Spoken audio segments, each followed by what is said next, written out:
¿Empezamos ya? Ah, vale, que como... Bueno, pues buenas tardes. Ahora de postre y presiesta, o en sustitución de la siesta, bueno, pues vamos ¿no? a trabajar o bueno, a hablar un poquito sobre la parte de, ¿no? de lo que es la sostenibilidad en la innovación tecnológica.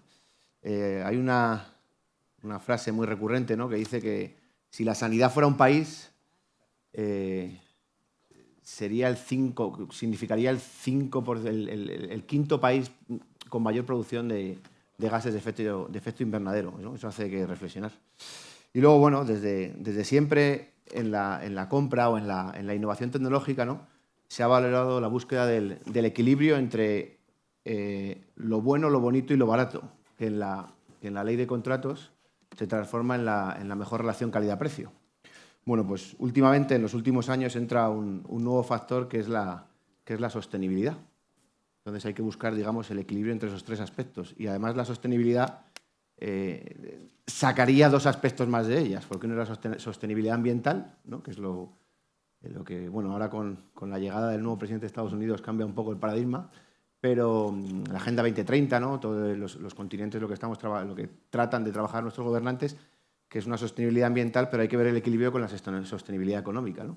Tanto en este caso, bueno, pues de la parte de la sanidad. Y la una sin la otra, pues obviamente, por redundar, no son sostenibles, ¿no? Y lo que hay que buscar es una competitividad en base a los recursos de los que disponemos. Y bueno, para hablar, debatir, la verdad que teníamos una idea de mesa, hemos estado hablando una hora antes y ha cambiado totalmente, así que para hablar, debatir, bueno, pues os voy a presentar a los ponentes o debatientes. Bueno, a mi izquierda, con el número 1, Almudena Santano Magariño. Pues desde el 2002 desarrolla su actividad profesional en el ámbito de la gestión sanitaria y actualmente es la directora gerente del Hospital Infanta Cristina de Madrid. Es enfermera y antropóloga y su actividad profesional como enfermera, docente e investigadora pues se ha desarrollado en el ámbito de cuidados críticos y urgentes y en varias universidades y sociedades científicas. Bueno, Universidad Complutense, Universidad Alfonso X el Sabio, Santiago de Compostela y hospitales como bueno, Gregorio Marañón, Puerta de Hierro. Además, es madre de 3 hijos y algo muy, muy importante, que es entusiasta del rugby. Además del cine en blanco y negro. Con el número 2, aquí en el centro, es Ricard Crespo Vaquero, Barcelona. Actualmente es director económico financiero del Consorci Sanitari de Alt Penedès i Garraf. Es profesor asociado en la Facultad de Economía de la Empresa de la Universidad Autónoma de Barcelona. Y además, bueno, ha sido director de recursos en el Instituto Catalán de Oncología, director financiero en el Hospital de Sant Pau. Es licenciado en Economía, además tiene un MBA en la Escuela ESADE y máster en Dirección de Instituciones Sanitarias por la Universidad Autónoma de Barcelona. Tiene muchísimas cosas, pero bueno, además tiene el posgrado en Lean Management por la Universidad Politécnica de Cataluña. Y con el número 3, desde Portugal, João Antonio do Vale Ferreira. Actualmente, bueno, he sido presidente del Consejo de Administración del Hospital de Algarve, ha sido consultor, miembro del Consejo de Administración de CUF. CUF, se lo he preguntado para asegurarme, la empresa, lo conoceréis, ¿no? La empresa de sanitaria privada en Portugal. Ha sido director general del Hospital Vilafranca de Sira, ha sido director general del Hospital de Braga y presidente del Consejo de Administración del Centro Hospitalar de Vilanova de Gaia. Es economista también por la Universidad de Porto. Tiene un MBA por el Instituto de Comercio Internacional Portuense y además ha estado en el programa Proteus en la London Business School, entre otras cosas. A él no le va el rugby, pero le va vela, buceo y playa. Y dice que no va mucho al gimnasio, pero yo las 2 veces que he hablado con él salía del gimnasio. O sea que... Y nada, bueno, pues para dar un poquito continuidad, lo que habíamos hablado es, bueno, de exponer cada uno un poquito, 5 minutos, un poco una visión, o cada uno lo que quisiera comentar. Y, por ejemplo, Ricard, si te parece. Pues abrimos. Primero, gracias por la invitación de estar aquí y tener la posibilidad de hablar de este tema y debatirlo con todos vosotros. Bueno, como comentamos un poco antes, ¿no? La sostenibilidad. ¿Qué es la sostenibilidad? La sostenibilidad, en definitiva, es hacer un buen uso de los recursos que nos toca en nuestra vida y dejar lo mejor posible este mundo para nuestros hijos, entre otras cosas, ¿no? Y Y poniéndonos un poco trascendentes, yo esto de la sostenibilidad lo veo como, a lo largo de la historia de la humanidad, es como un camino en el que la historia de la humanidad siempre ha mirado al horizonte, ¿no? Pero desde hace muy pocos años nos han dicho que cuidado porque en ese horizonte, antes de ya alcanzarlo, puede haber un abismo, ¿no? Y en función de qué velocidad tengamos, qué ritmo le pongamos, lo bien o lo mal que hagamos las cosas, ese abismo puede estar más cerca o más lejos. Entonces, nuestra responsabilidad un poco para todo eso de la sostenibilidad es ver cómo nos vamos preparando, alineando para ir alejando esa posibilidad de abismo lo más lejos posible y volver en algún momento determinado. Yo soy un optimista social, que volvamos a mirar en el horizonte sin el riesgo de ese abismo, ¿no? En cualquier caso, hay algunas otras circunstancias. No sé si habéis analizado alguna vez el nivel de consumo de combustibles fósiles a lo largo de la historia de la humanidad. Y la verdad es que la gráfica es absolutamente impresionante, porque si comparamos, si vemos esa gráfica desde solamente la revolución industrial, el nivel de la pendiente, el crecimiento de la pendiente desde el siglo XX, mediados del siglo XX, es tan abismal que ya obliga a reflexionar cosas que van, sostenibilidad, por supuesto, medioambiental, por supuesto, como has dicho, económica y social también, ¿no? Que son las tres patas que nos tenemos que plantear. Muy bien. Joao. Muchas gracias por la invitación. Voy a intentar hablar despacio, portuñol lo mejor lo que puedo. Y si hay algún problema, les pido que me hacen la traducción, alguna palabra que no funciona bien. Yo he hecho un poquito una reflexión donde ha venido. Estoy en salud, soy economista, gestor de empresas. He entrado en salud en un gran hospital en 2006, 20 años. Pasa en un rato, muy deprisa.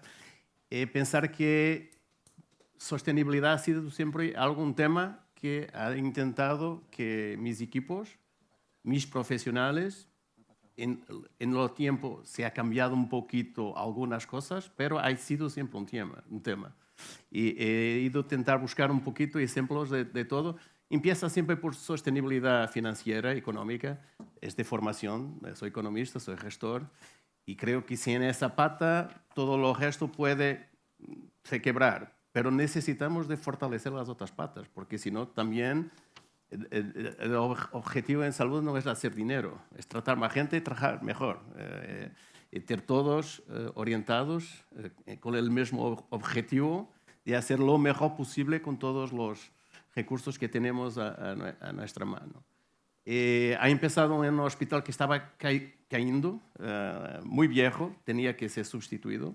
Era ese el objetivo, hacer un nuevo hospital. En esos días se pensaba en parcerías público-privadas de construcción y de gestión. Me acuerdo de venir a Madrid a ver que tenían abiertos 5 o 6, he visitado todos. El nuevo modelo que han hecho de gestión. Era ese el objetivo de hacer en Gaia, un nuevo hospital con la gestión y la construcción en parcería público-privada. Pero eso no ha impedido de hacer, desde luego, muchas inversiones de cambiar lo que era necesario cambiar. Habíamos hecho un bloque quirófano nuevo porque era sostenible. Mismo si fuera por 2 o 3 años, todavía ha pasado 20 y no hay hospital, pero ha sido una inversión con un retorno mucho mayor, pero mismo si 2 o 3 años era justificado. Iríamos a tratar mejor y con ahorros de energía, de recursos, de todo, mucho mejor. Y es muy importante también para captar profesionales. Eso también ha pasado en Braga, que es una parcería público-privada, era una de las mayores en Portugal, que ha terminado por razones políticas en 2019. También he estado en Vilafranca de Xira, ambas gestionadas por CUF. De ahí mi costilla, tienen una parte privada, son el mayor grupo privado de salud en Portugal. Han estado en España con parceros, pero no ha corrido muy bien. Creo que no hay España, tiene regiones, ¿no? Hay parcerías con distintos parceros no ha funcionado muy bien, se han salido, no sé si van a volver un día. Bueno, hay muchos fondos aquí, pero operadores también es necesario. Y me acuerdo en Braga, era una doble parcería. Que nace las parcerías es la construcción y la operación, no son los mismos, son dos con objetivos diferentes, pero tiene que estar en el mismo objetivo. Y me acuerdo que habíamos hecho una gran inversión, era un hospital nuevo, todo estaba funcionando bien, pero creíamos que podíamos ahorrar mucha energía eléctrica de gas con algunos cambios, entrando con alguna automación, software, switches, cosas como eso. Todo eso parece poquito, pero 1 millón de invertimiento muy rápido a hacer en operación, no se podía parar, cerrar, se tiene que ir haciendo los cambios y con eso habíamos ahorrado casi el 30% de esa factura de energía. No ha sido en buscar otras fuentes de energía, ha sido en ahorrar energía. Son dos vértices de la misma ecuación. Y para eso teníamos que estar de acuerdo con el dueño del edificio, que no es lo mismo. ¿Y cómo se hace eso? Bien, eso es con visibilidad, con publicidad. Habíamos obtenido un premio de nuestro proveedor de energía, no me pregunté por qué, porque estábamos ahorrando, ¿no? Vamos a gastar menos, pero nos han dado un premio por ahorrar. Ha sido solo pero ahorraba 20 a 30%. Eso se ha ido en un instante porque estábamos en una pendiente no tan fuerte de crecimiento de producción, pero eso nos ha permitido ser más eficientes. Y creo que hay otros pasos a hacerla en ese hospital también, en ese aspecto. Y en Algarve ha estado muy poco tiempo. Se estaba cambiando un poco el tema de cómo gerir los hospitales. Ha habido una modificación que se está parada con los cambios políticos. La función de hospitales con cuidados primarios en todo el país y que todos tenían una región para hacer las mejores decisiones de sostenibilidad de futuro. Ir a los primarios, ir a los municipios, intentar ahorrar en la fuente, no solo en los proveedores de salud, que somos nosotros. No sé lo que ha pasado, ha sido está una parte un poquito complicada, pero tengo aquí las intenciones de participar en todos los proyectos de sostenibilidad con España también. Hay muchos fondos ahora europeos que están pagando la inversión. En futuro tal vez eso no va a ocurrir una vez más. Hay una oportunidad. Creo que no vamos a tener otra oportunidad. A veces no vamos a gastar mal el dinero. Es eso el tema, porque sostenibilidad es eso también. Gastar bien lo que tenemos. Muchas gracias. Y bueno, perdón. Pues, un poco por ser la última, pero la realidad es que a mí me han gustado mucho las dos palabras que han dicho, que son futuro, visión y oportunidad. Cuando yo empecé a trabajar en sanidad, la sostenibilidad no estaba en la ecuación de mi mente en ningún momento. Yo pensaba en dar asistencia, en la mejor asistencia, pero nunca pensaba que la mejor asistencia pudiera ser el legado de futuro que íbamos a dejar. En una unidad de cuidados intensivos, que es donde yo empecé a trabajar, aproximadamente un paciente gasta más de 50 desechables, 57 compresas, 34 bolsas de infusión, 16 prendas desechables, 8 protectores por cama, pañales y sigo, ¿no? Cuando yo trabajaba en esa unidad, a mí no se me ocurría que todo eso que yo echaba en la basura podía generar un problema 20 años después. Y eso está ahí. Por tanto, en la ecuación de mi cabeza ahora sí aparece la sostenibilidad. Según he ido trabajando a lo largo de mi vida en diferentes puestos asistenciales, la sostenibilidad se ha arraigado más, ¿no? Creo que sostenibilidad es hablar de muchas cosas. Es hablar de gobernanza y trabajar adecuadamente y que los procesos asistenciales se dirijan de la manera adecuada. Es trabajar con visión de futuro, es trabajar socialmente, de inclusión, de participación, y evidentemente es económica, ¿no? Yo creo que ahí esa parte la habéis dejado muy claro los dos, porque creo que el valor ese ético de transparencia lo tenemos que hacer, el legado de futuro se lo tenemos que dejar a los que van a seguir detrás de nosotros, y esa situación debe de formar parte, creo yo, de la ecuación que tienen los sanitarios en su día a día. Porque nadie entra en el hospital diciendo, a ver cuánto dejo hoy de no hacer, ¿no? Y creo que las prácticas de no hacer pueden ser una de las medidas adecuadas para que los sanitarios que trabajamos nos demos cuenta de las prácticas de poco valor que tenemos que incorporar, porque ese futuro está en nuestras manos y es posible. Creo que la inversión europea o la versión de fondos nos puede dar una oportunidad para pensar y trabajar en esa solución transformadora, ¿no? de que podamos hacer. Porque yo creo que innovación, estamos viviendo incertidumbre todos los días. Yo desde hace 5 años, 4 años, ya no, vivimos en no saber qué va a pasar. Y con ese no saber qué va a pasar, debemos de ser cada vez más conscientes de la capacidad transformadora que tenemos la sanidad. Él dice que es el 5.º país, ¿no? Que podría ser el país de que yo creo que el 5% de las emisiones de gas invernadero son nuestras, ¿no? De todos los hospitales y centros de salud y demás, ¿no? Así que yo creo que hay que asegurar ese, y los que estamos hoy debemos de ser conscientes, porque yo creo que no debemos a tener muchas más oportunidades. Bueno, pues para continuar la mesa la voy a intentar estructurar porque lo veo un poco complicado, pero bueno, hay 4 puntos principales, que uno va a ser innovación y tecnología, que obviamente se vincula con la operación. Hay otro aspecto que es la economía circular, qué encaje tiene la economía circular en la tecnología sanitaria. Otra parte, como no, habrá que ir a la parte de economía y finanzas, ver qué modelos o qué podemos encontrar.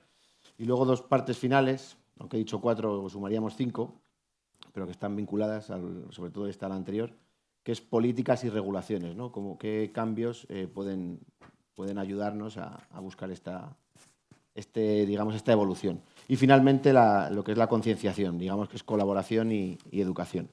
Vamos a intentar seguir esta estructura y a ver si lo conseguimos. Y si no, por lo menos que sea ameno y que aporte. En cuanto a innovación y tecnología, la pregunta que lanzo es ¿qué innovaciones tecnológicas recientes consideráis que pueden ser más prometedoras? Y si tenéis algún caso reciente que hayáis sufrido, vivido o como objetivo, pues ¿qué podéis comentar? Sí.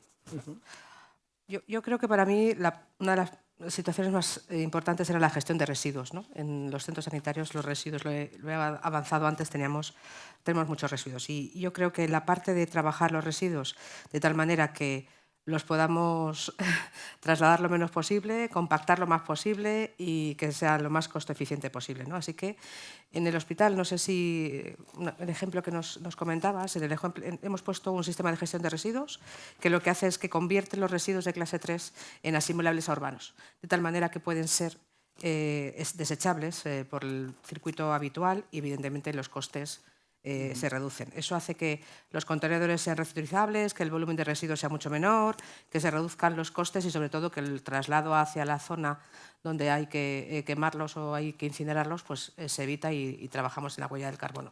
Lo que pasa es que eso también ha generado algunos retos, porque los profesionales sanitarios tienen que seguir unas determinadas normas de actuación que no siempre se cumplen. Claro. Y eso ahí nos ha generado alguna intervención en el proceso, que es muy importante, porque si ellos no forman parte del proceso y no se lo creen, evidentemente nos ha mejorado el coste, nos ha mejorado la segregación y todo, pero el proceso es para mí ha sido lo más importante del momento. Esa innovación tecnológica en el hospital ha supuesto algo importante, pero ahí nos ha generado una intervención. O sea, los residuos nivel 3 o demás se convierten en asimilables a urbano, clase, eso es, y entonces de esa manera tipo 1.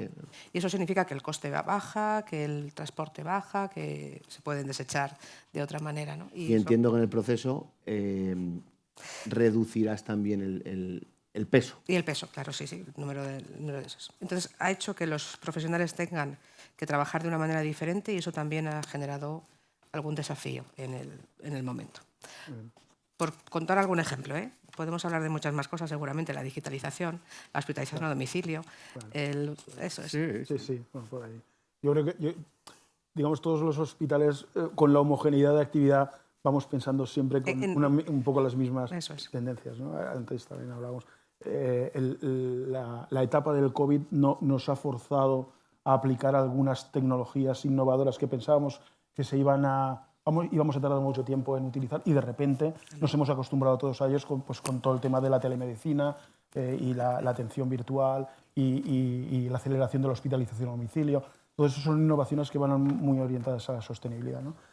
Nosotros en el consorcio estamos, me gustaría hacer referencia a 2 contratos que hemos hecho que tienen un componente innovador y vinculado a la sostenibilidad. Uno ha sido vincular todo el contrato de mantenimiento de los edificios a es para que os despertarais, porque alguno estaba... Era para despertar. Hemos visto ahí, digo, Almudena, dale. Es para despertar. Que no los vemos. Pensaba que estaba grabando, perdón. Bueno, como decía, vincular todo el contrato de mantenimiento a todo un contrato de eficiencia energética también, de manera que compartimos con el proveedor la inversión, pero también los retornos, ¿no? Y eso pues, nos ha ayudado también en ese sentido, desde la sostenibilidad medioambiental. Y después también todo eso, el contrato de electromedicina nuevo que hemos hecho para conseguir poder renovar equipos y financiar de una manera más eficiente también. ¿Con quién será? ¿Con quién será?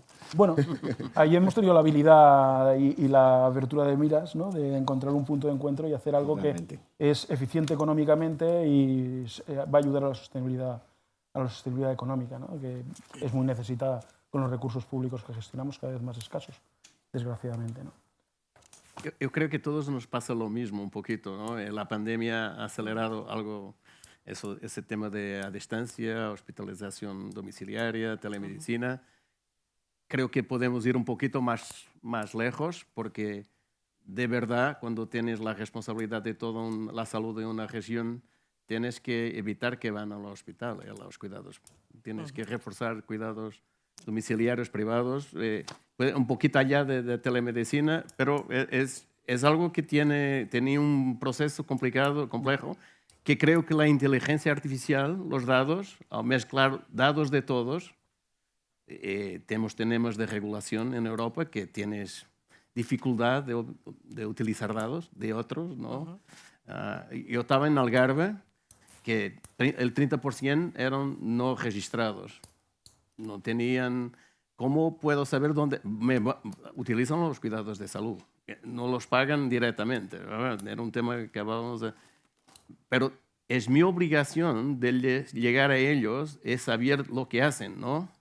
En Portugal tenía uno de los ratios más bajos de mortalidad infantil.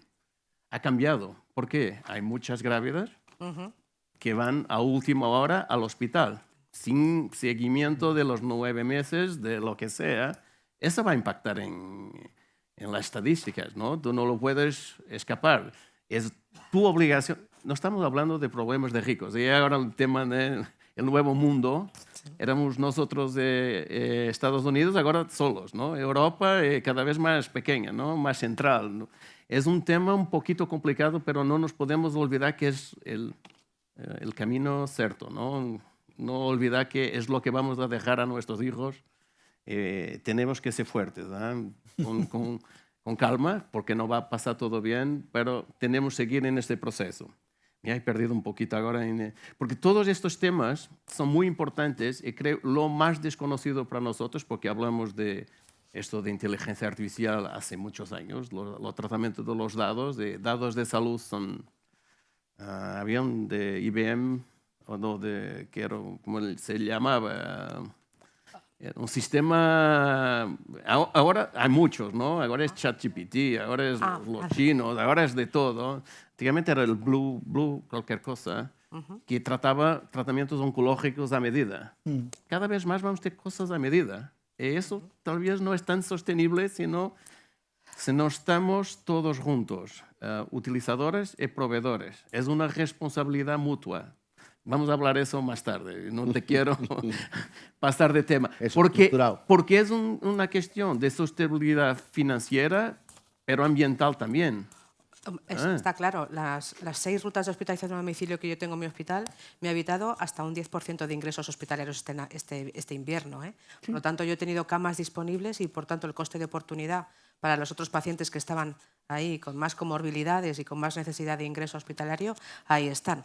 Es verdad que pensamos también en que no vengan, pero tenemos que ir, ¿no?, a sus domicilios. Hemos puesto coches eléctricos, claro, por lo visto, además, para que esa ruta sea también descarbonizadora. También. Pero la importancia de que ellos no vengan, nosotros vamos, y que una enfermera vea a 6 pacientes, evita que 6 coches o 6 transportes, más la oportunidad de tener una disponibilidad para otro paciente que lo necesitara. Pero yo también creo, como tú, que es importante saber qué es lo que va a mejorar, qué impacto va a tener y si de verdad tenemos que hacerlo, porque a lo mejor no es tan necesario como pensamos, ¿no? Fenomenal. Por continuar, yo quería el siguiente punto, era un poco hablar de lo que es, siendo consciente que nos dejamos, ¿no?, muchas ideas y muchos aspectos, que tema de eficiencia energética, temas, ¿no?, que está ahora de moda, todo el tema de fotovoltaicas, que a lo mejor luego podemos abordar, es los aspectos de principalmente la economía circular. El concepto de economía circular en el sector sanitario y cómo choca frontalmente con la evolución de las tecnologías y la evolución del mercado en muchos aspectos. O sea, como yo me imagino, es un poco un equipo en el cual se le ha alargado la vida, que puede estar actualizado, ¿no?, con el mejor software y demás, pero que tiene una pantalla más antigua o una carcasa que ya se ve algo deteriorada, que es totalmente operativa. El impacto que tendría primero en los sanitarios, en el clínico, y segundo en el paciente que ve un equipo que aparentemente está extremadamente viejo, sin tener en cuenta las normativas que pueda haber, que obviamente eso siempre es modificable y que hay una tendencia, ¿no?, al aprovechamiento de los equipos, esa economía circular. Pero claro, dices, eso está muy bien sobre el papel, pero, ostras, o sea, estamos viendo que los ciclos de vida del equipamiento cada vez es más corto.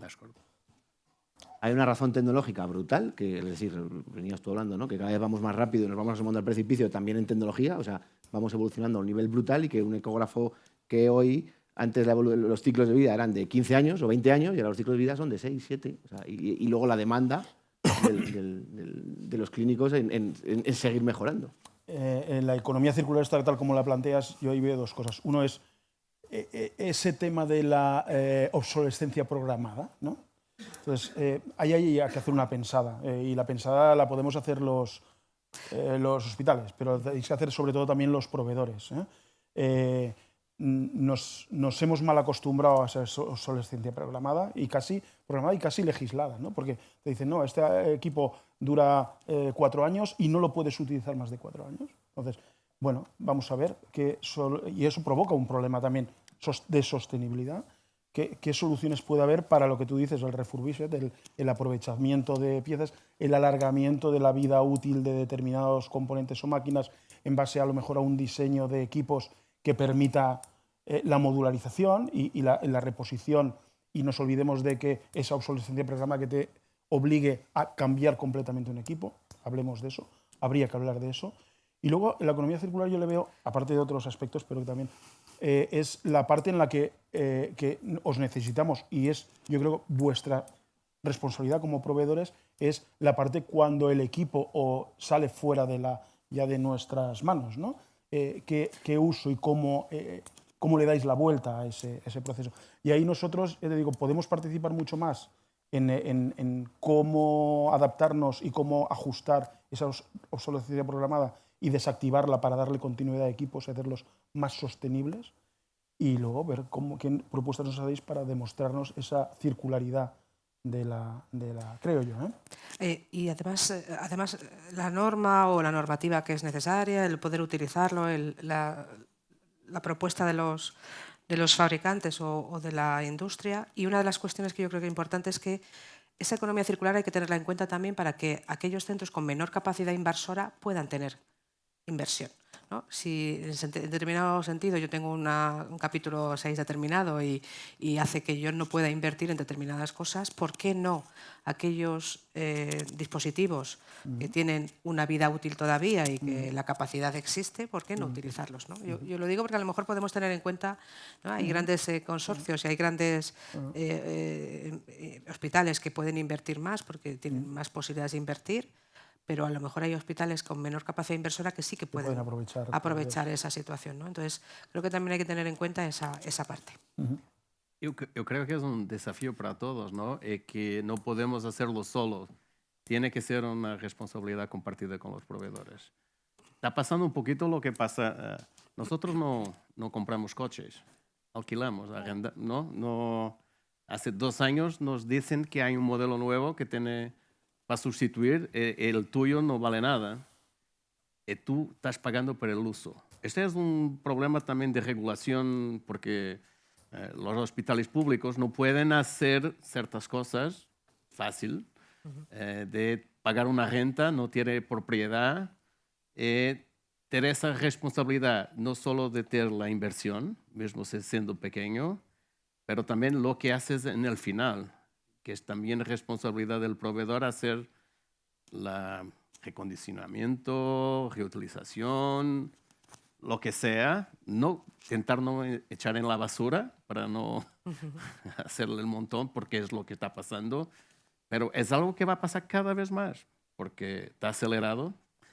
Los fondos, hay no sé cuántos robots Portugal va a comprar este par de años, unos centenares de robots. No sé si son necesarios. En el Algarve he comprado 2 y todavía no lo sabía, se los iban a utilizar ya, pero me pidieron más, ¿ok? Tenía dinero para 1. Habíamos hecho de manera al borde de lo que es posible para tener los 2 hospitales principales con robots quirúrgicos. Es importante, es de innovación, eres de formación, pero no sé si son tan eficientes todavía, ¿no? En el futuro, seguro, ¿no? Pero es algo que no podemos... Es un problema también demasiado de Europa, ¿no? Me estoy ahora un poquito... Sí. Pero ahí lo que comentabas es verdad, vale. No debemos tener robots. No debemos tener robots. Quiero polémica, claro que no, porque además la indicación depende mucho, pero agrupar, ¿no? Agrupar áreas en las que los pacientes puedan ser susceptibles de beneficiarse de esa indicación. No siempre los pacientes quieren moverse del sitio donde están. O sea que hay que tener en cuenta todos los actores en los que, ¿no? Esto también ocurre. Los profesionales o los pacientes, o no se quieren mover los profesionales o no se quieren mover los pacientes, ¿no? Hacemos alianzas entre los hospitales para poder aumentar y mejorar nuestra cartera de servicios y que los pacientes tengan aquello que necesitan. A veces tenemos resistencia por parte de unos y de otros. Sí. O sea que yo creo que es importante cuánto ahorro y qué impacto y cómo mejora esa eficiencia operativa en mi hospital.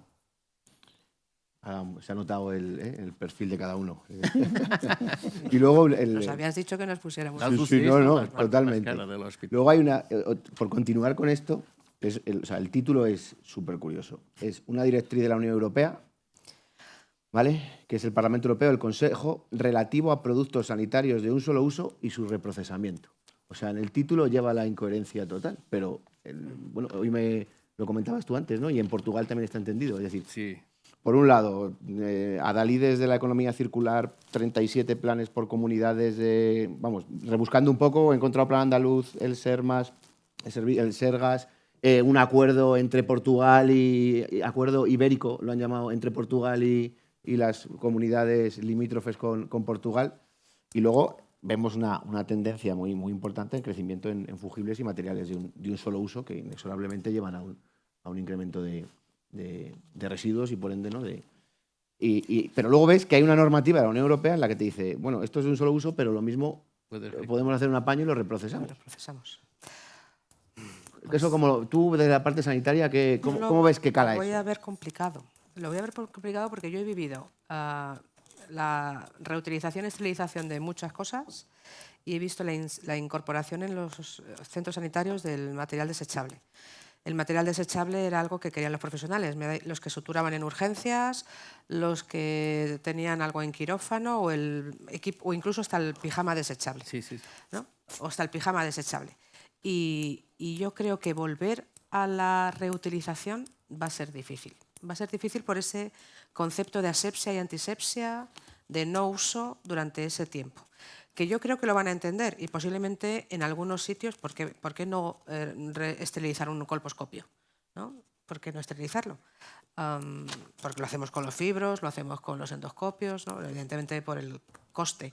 Pero un equipo desechable de sutura en un servicio de urgencias, que suturo a lo mejor 120 personas al día en un hospital grande, es un coste de producto y de residuo que también tenemos que valorar, ¿no? O sea, ellos dicen, no, es que así la esterilización no llega, porque la esterilización llega tarde, ¿no? O sea que esa parte importante del proceso hay que tenerla en cuenta. No sé, yo ya sé de esa ley, pero no sé cómo la voy a abordar. Quizá hacemos un poco péndulo en las cosas, ¿no? Todo, Ni bueno, todo, ni ni todo, todo, ni tanto, ¿no? Quizá Ni todo, lo ni que tanto. nos tendríamos que centrar es en hacer una evaluación correcta de qué debe ser desechable, qué debe ser reutilizable y escaparnos de esa dinámica de péndulos, que es muy social y está muy de moda. Nos vamos por y aplicarle un poco de razón a las cosas, ¿no? Tiene que ver con tu capacidad también, ¿no? Operativa, ¿no? supuesto. Son Claro. todos los costes en sintonía, ¿no? Creo que vamos todos en ese camino. Pero es un camino de más, si no va a ser reciclado, es un camino que el país va a crecer, ¿no? El país de lo problema ambiental de salud, ¿eh? Porque si todo es desechable y cada vez más, porque hay tecnología en todo, casi en todo, y hay cosas que no vas a reutilizar nunca, de seguro, Seguro. lo que haces con eso, ¿no? ¿Y de quién es la responsabilidad? ¿Se puede reciclar? ¿Se puede hacer algo, una parcería con otros?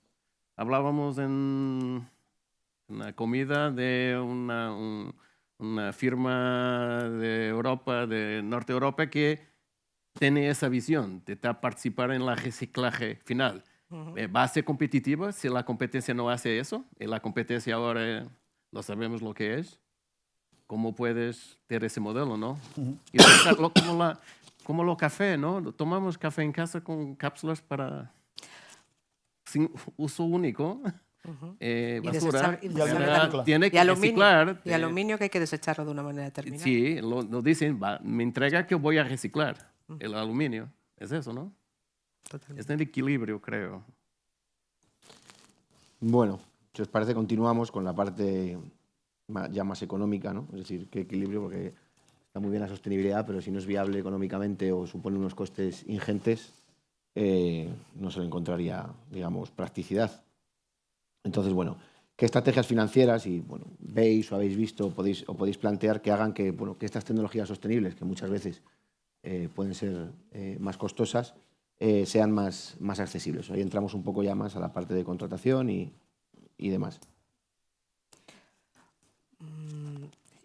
Quizá, por ponerme más en mi papel... Algo se ha mencionado ya, sí, ha ¿no? salido un poco la antes. parte de no hacer, ¿no? Esas estrategias de no hacer, que ese compromiso porque acciones diagnósticas y terapéuticas puedan ser de valor, ¿no? Esa parte, aquello de no calidad, incluirlas, ¿no? Dentro de la estrategia para que coadyuve económicamente al centro. Y yo creo que evaluar el impacto de la tecnología, no sé si vosotros también estáis de acuerdo, ¿no? Que en función del perfil del centro y las unidades, para que ese proceso se recoloque allí donde tenga que estar. O sea, esa parte por poner ahí un algo más personal, más de mi ámbito. Bueno, yo en la parte financiera, y antes yo hacía un poco el comentario, hay como varias novedades sociales, ¿no?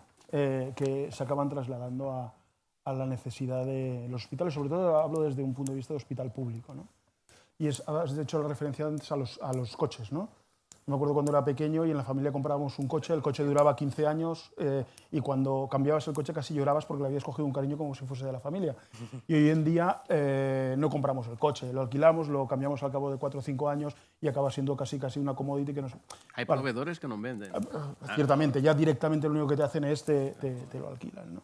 Entonces, bueno, esos modelos, ¿qué nos pasa a nivel público? El esfuerzo económico que hay que hacer de inversión, de capítulo 6, para hacer un desembolso para un equipamiento, pues es muy fuerte y a veces no nos lo podemos permitir, ¿no? Entonces, ¿qué tendencias puede haber o qué tendencias están produciéndose ya para trasladar ese capítulo 6 a un capítulo 2? ¿Cómo convertir esa inversión en un gasto que nos suponga ser más, bueno, poder asumir en base a gastos.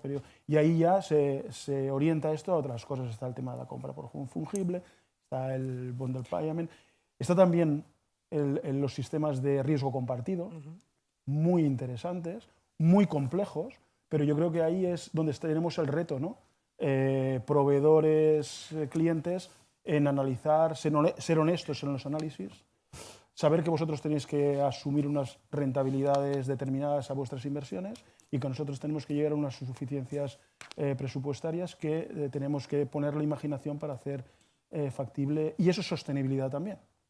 Eso es sostenibilidad también, sostenibilidad financiera, que se combina con la sostenibilidad funcional, la sostenibilidad de calidad de funcionamiento, ¿no?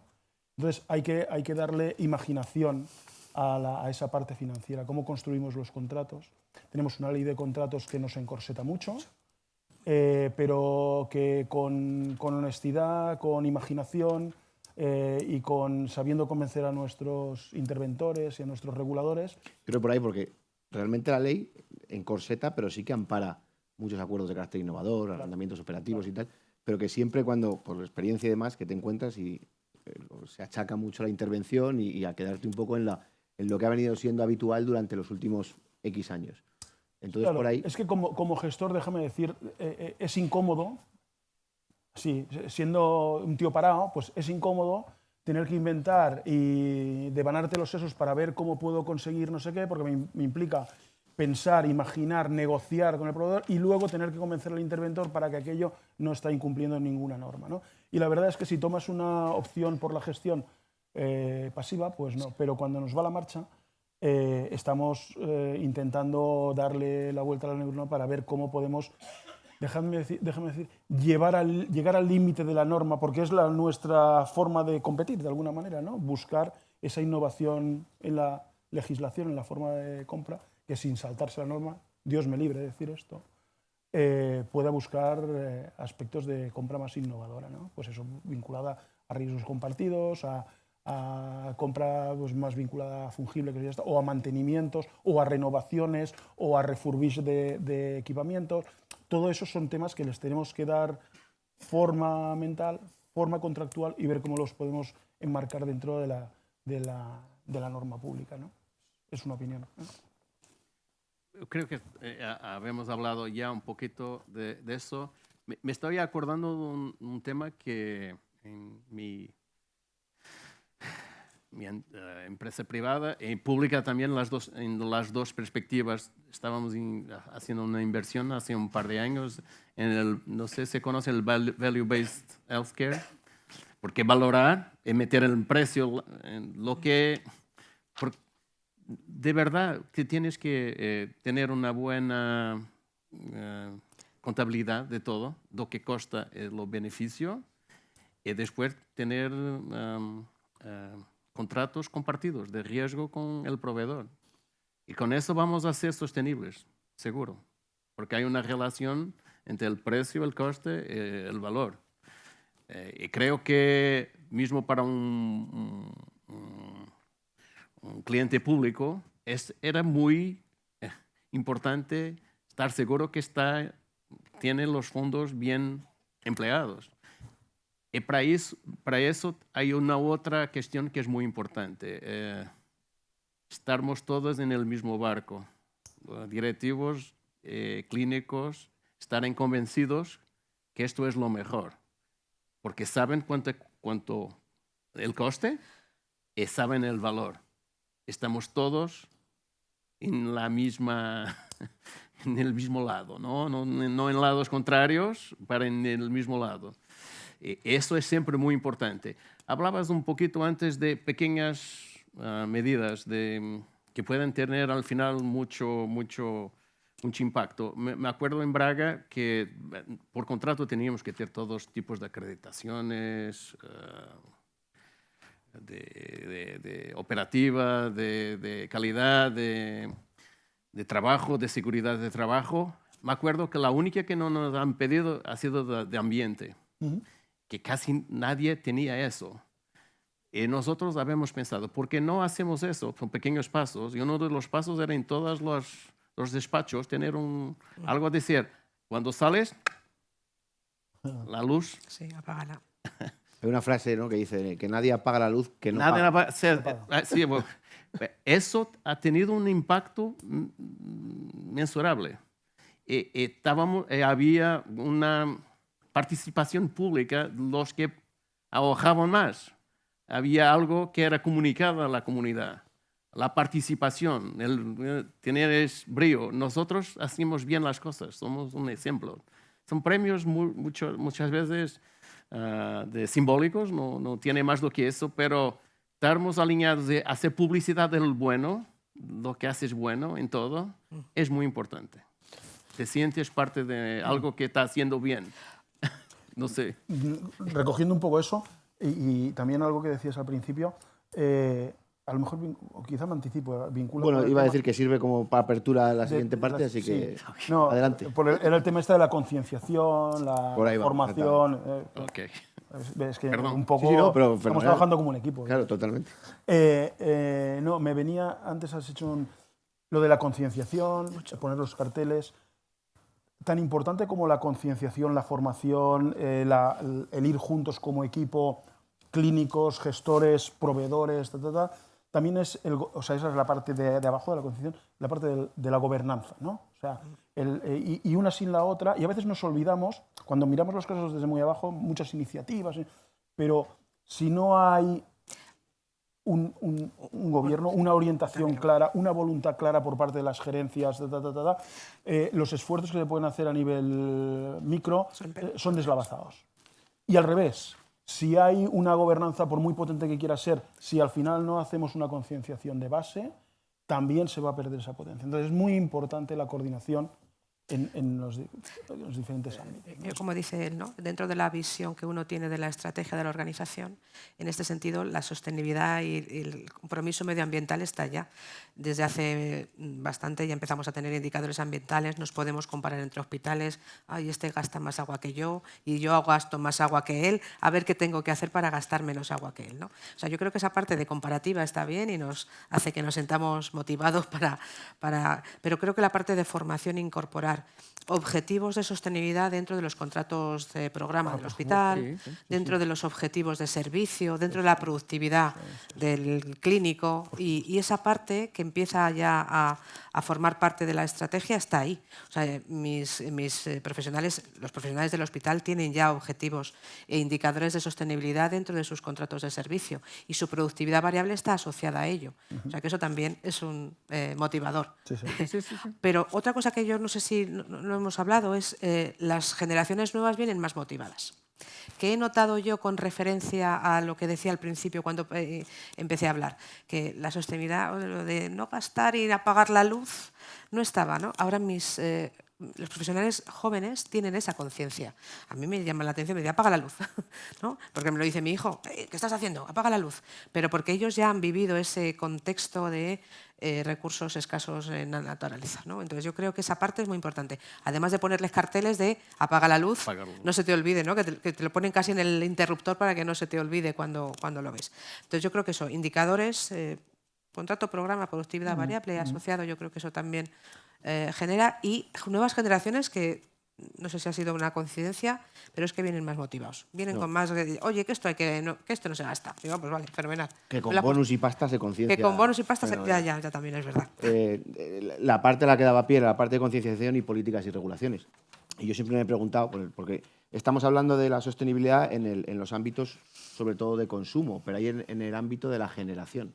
O sea, también es sostenible cuando tú en el proceso de generación, la creación del equipamiento, la creación de los fungibles, la creación de energía, pues obviamente produces menos CO2.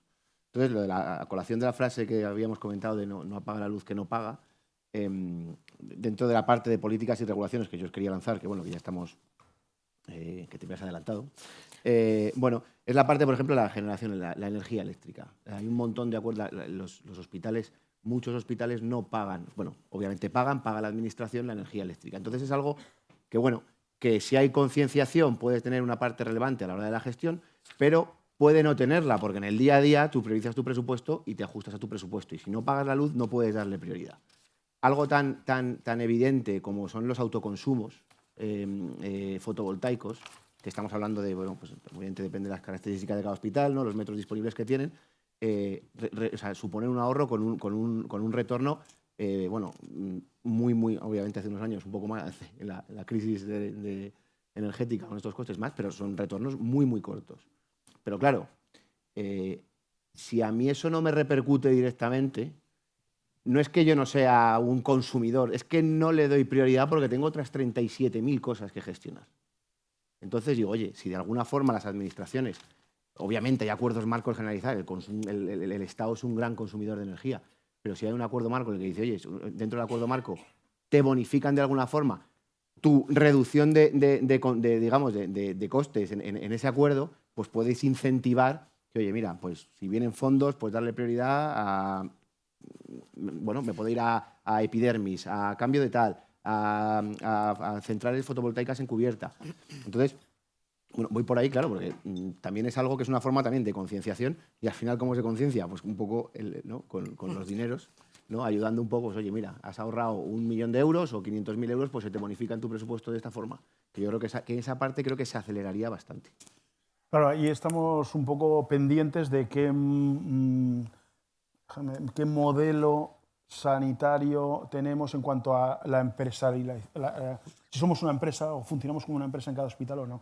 Si el hospital es público, va a presupuesto y la faceta económica no está detallada, pues se pierden los incentivos. Yo, en nuestro caso, yo tengo una cuenta de resultados y tengo un contrato en el sentido de actividad, tarifa, con la Generalitat de Cataluña, con el CatSalut. Y a mí me valoran por el resultado que tengo al final, en el que tengo el precio de la energía. Por lo tanto, si yo ahorro en energía, voy a ahorrar. Y ese incentivo es directo, voy a tener motivaciones. O sea, entonces, claro, si el modelo de gestión hospitalaria no lleva a que ese incentivo lo vea y lo viva el gerente y él lo pueda trasladar, pues va a ser un poco difícil. Por lo tanto, tenemos que marcar esos modelos si queremos resultados que queremos que se tengan en cuenta. Bueno, luego los modelos de producción de energía, ahora todos estamos con algún proyecto de estos fotovoltaicos y tal. De hecho, ahora en Cataluña se está promoviendo la creación de una comercializadora de energía pública, que el planteamiento que está haciendo es que estos proyectos los va a absorber y los va a coordinar esta empresa. Ojo, pero me van a continuar facturando el precio de la energía. O sea, yo no voy a perder mi incentivo a gestionar mi energía independientemente de que otro organismo público me esté ayudando a trabajar eso. Por lo tanto, los incentivos no se deben perder nunca. Ya sé que son incómodos para los gerentes que a lo mejor tienen otra perspectiva, pero son fundamentales para la sostenibilidad. Si no hay incentivos para que las cosas las hagamos bien, no se hacen bien, que va en línea con lo de si no pagas la luz, no vas a tener ningún incentivo a pagarla. Sigo creyendo que lo mejor es ahorrar. Ahorrar es gastar lo que es necesario, no gastar más. El tema del proveedor de energía, cada vez más, en Portugal casi todos son verdes. Hay días que es todo de generación solar o eólica. Eso es un tema que está en la cartera. En la cartera, ¿no? No tienes que tener los paneles en el hospital, lo puedes tener. Tienes que saber lo que haces con eso, pero no puede traer más consumo. No es ese el objetivo. Si no estás a cambiar, no necesitas de...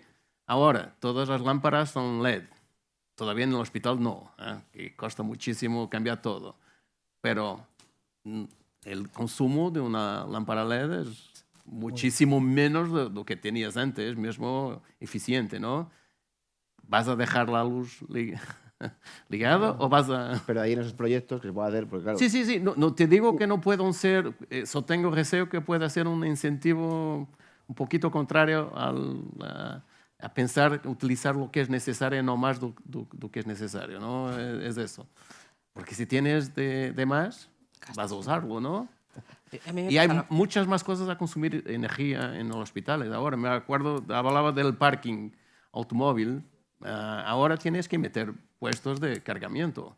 ¿Por qué no meter paneles voltaicos para eso? Porque mismo la red creo que vaya a tener problemas con eso, ¿no? Es un tema que hace 6 años se hablaba un poquito, ahora se habla todos los días. Se vende más eléctricos que normales.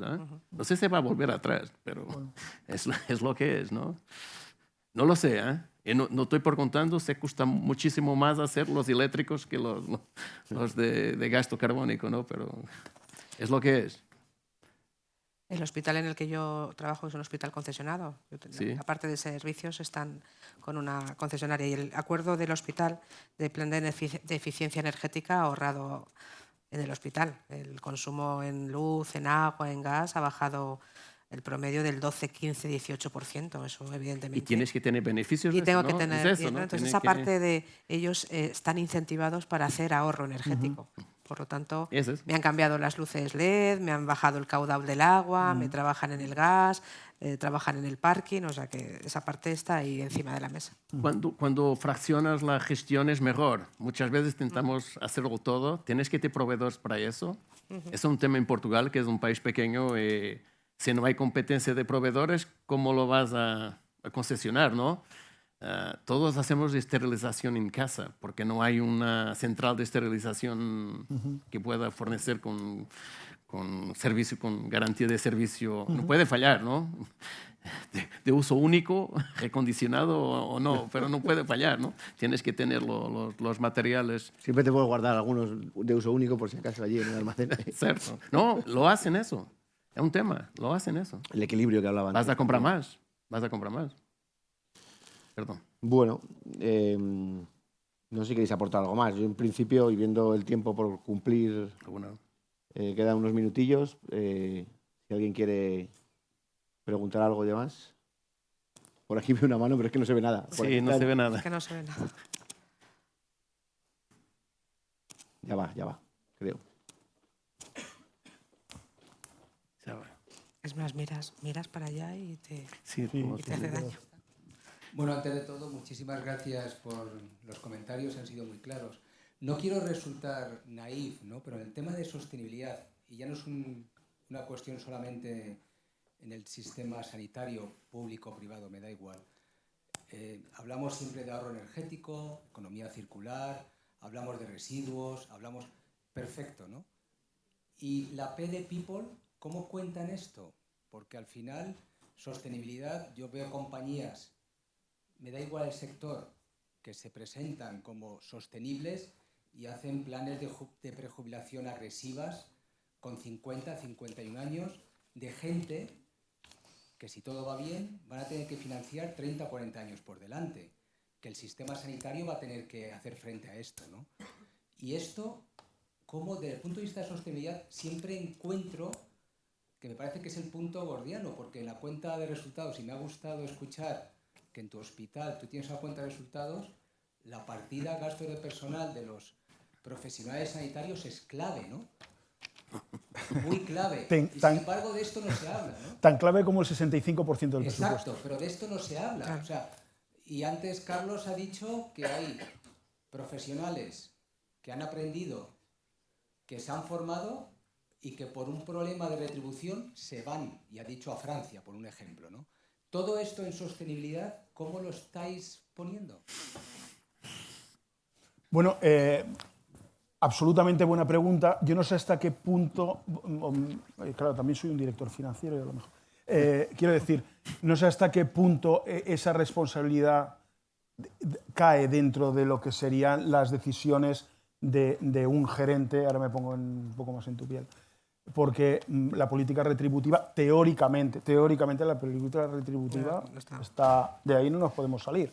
Por lo tanto, a lo mejor si nos diesen posibilidades de marcar mejor incentivos, pagar mejor, retribuir mejor, no sé, a lo mejor no se irían tanto a Francia. Por lo tanto, es un tema más de otro nivel político, otro nivel político.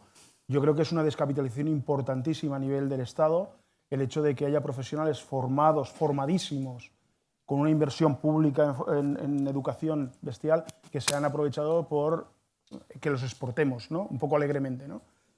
Bien, ese es un reto, yo creo que es un reto a nivel de sistema, ¿no? Y luego también está el debate de ¿estamos pagando mal a los médicos o al personal? Bueno, es un debate que también tiene contraste. Y bueno, seguramente que desde el punto de vista de los profesionales, y aquí habrá algunos médicos y algunas enfermeras, pues seguramente se quejarán del nivel retributivo que tienen o del esfuerzo que implica el ejercicio de su profesión. Pero bueno, no son los únicos profesionales en todos los sectores que pueden tener esa queja del nivel de retribución. Nosotros la sufrimos porque estamos en este sector y porque son profesionales clave. Entonces, cuando los necesitamos y son escasos, pues eso nos genera mucha crisis, ¿no? Pero bueno, es un aspecto, no respondo a tu pregunta, pero es un debate que ahí está abierto y que, vuelvo a decir, creo que nos trasciende un poco a nivel de la pura gestión y va más al ámbito político, creo. Para mí el sostén, hablando de sostenibilidad, está ahí. Creo que posiblemente el 80% del tiempo de mi trabajo está dedicado a qué, cómo y cuándo ponemos en marcha los procesos de lista de espera, de actividad, de atención. ¿Que hay acciones innovadoras para dar respuesta? Claro, y yo creo que eso, en esa situación de contingencia, uno salen a lo mejor las mejores ideas. Que es una situación compleja, difícil, de mesas de Estado, seguro. seguro. De hecho, perdona, desde un punto de vista de hospital, nosotros competencia de mercado, hospital público, competencia de mercado no tenemos. Tenemos toda la demanda que queramos. Es más, nos sobra la demanda.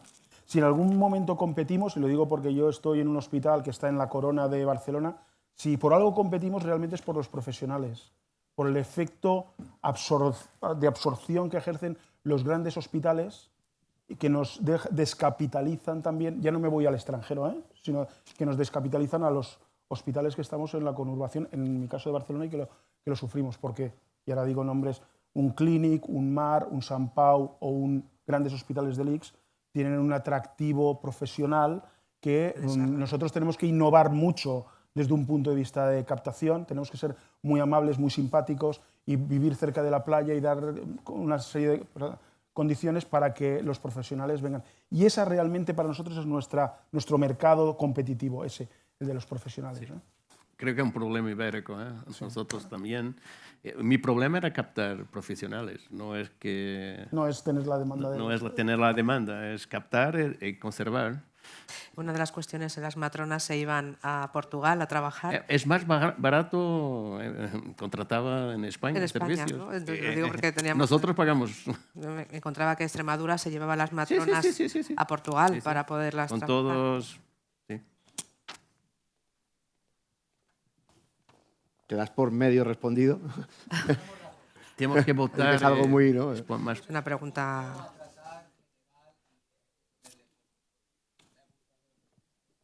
Okay, gracias. Bueno, pues creo que no hay más manos porque no se ve casi nada. No se ve Sí. nada. Así que, pues nada más, damos por finalizada la mesa. Muchísimas gracias a todos. Y nada más, un aplauso. Gracias.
tenemos ahí.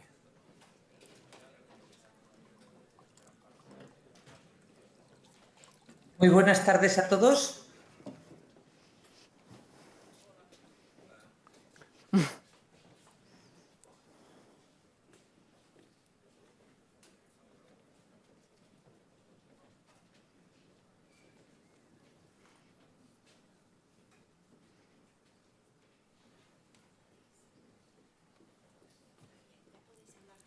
Vale, perfecto. Hola, Ana, Buenas perdona, tardes. ya estamos. Hola, buenas tardes.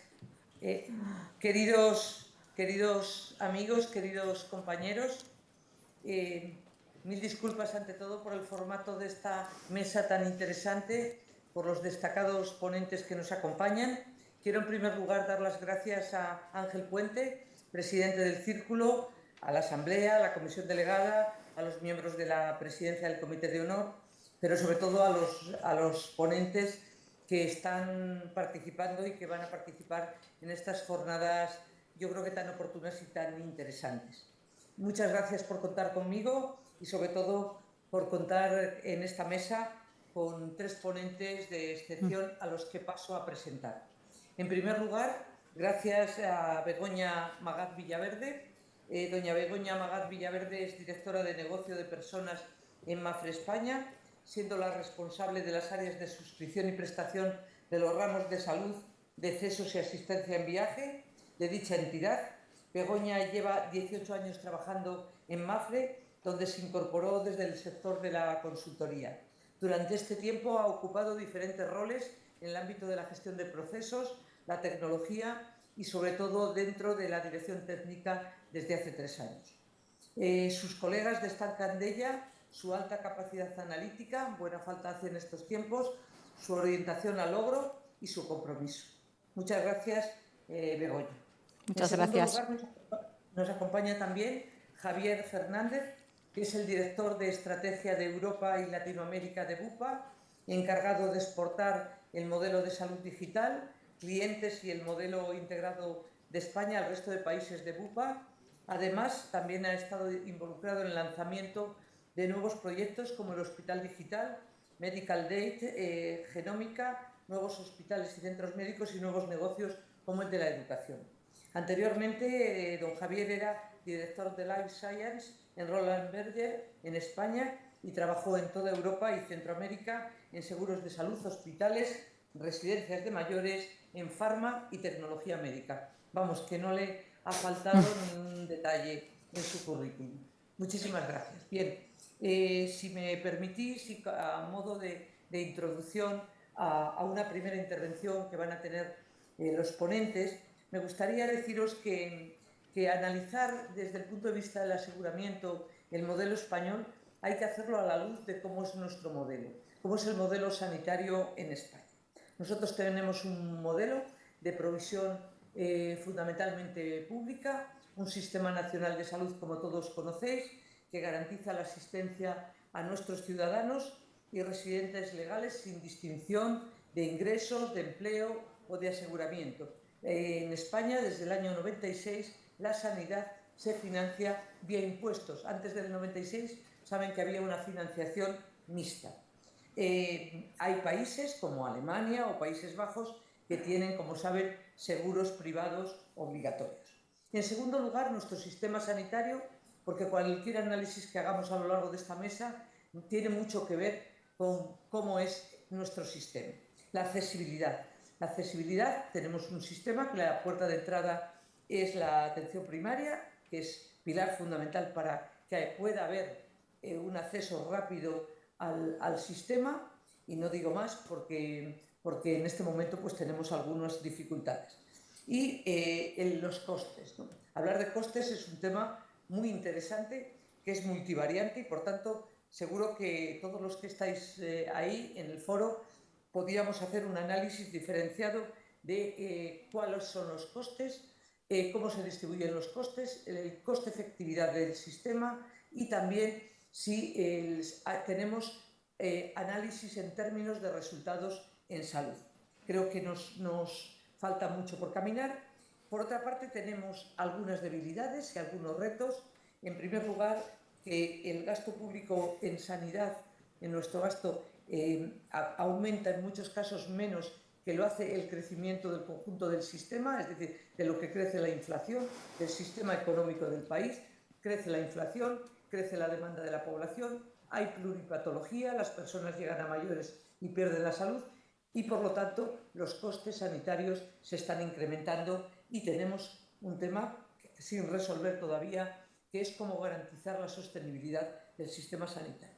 Y luego otro que es característico de los sistemas descentralizados, que es que si no tenemos un sistema de control, las desigualdades en salud pueden ser importantes, en términos de acceso, en términos de cartera y en términos de resultado.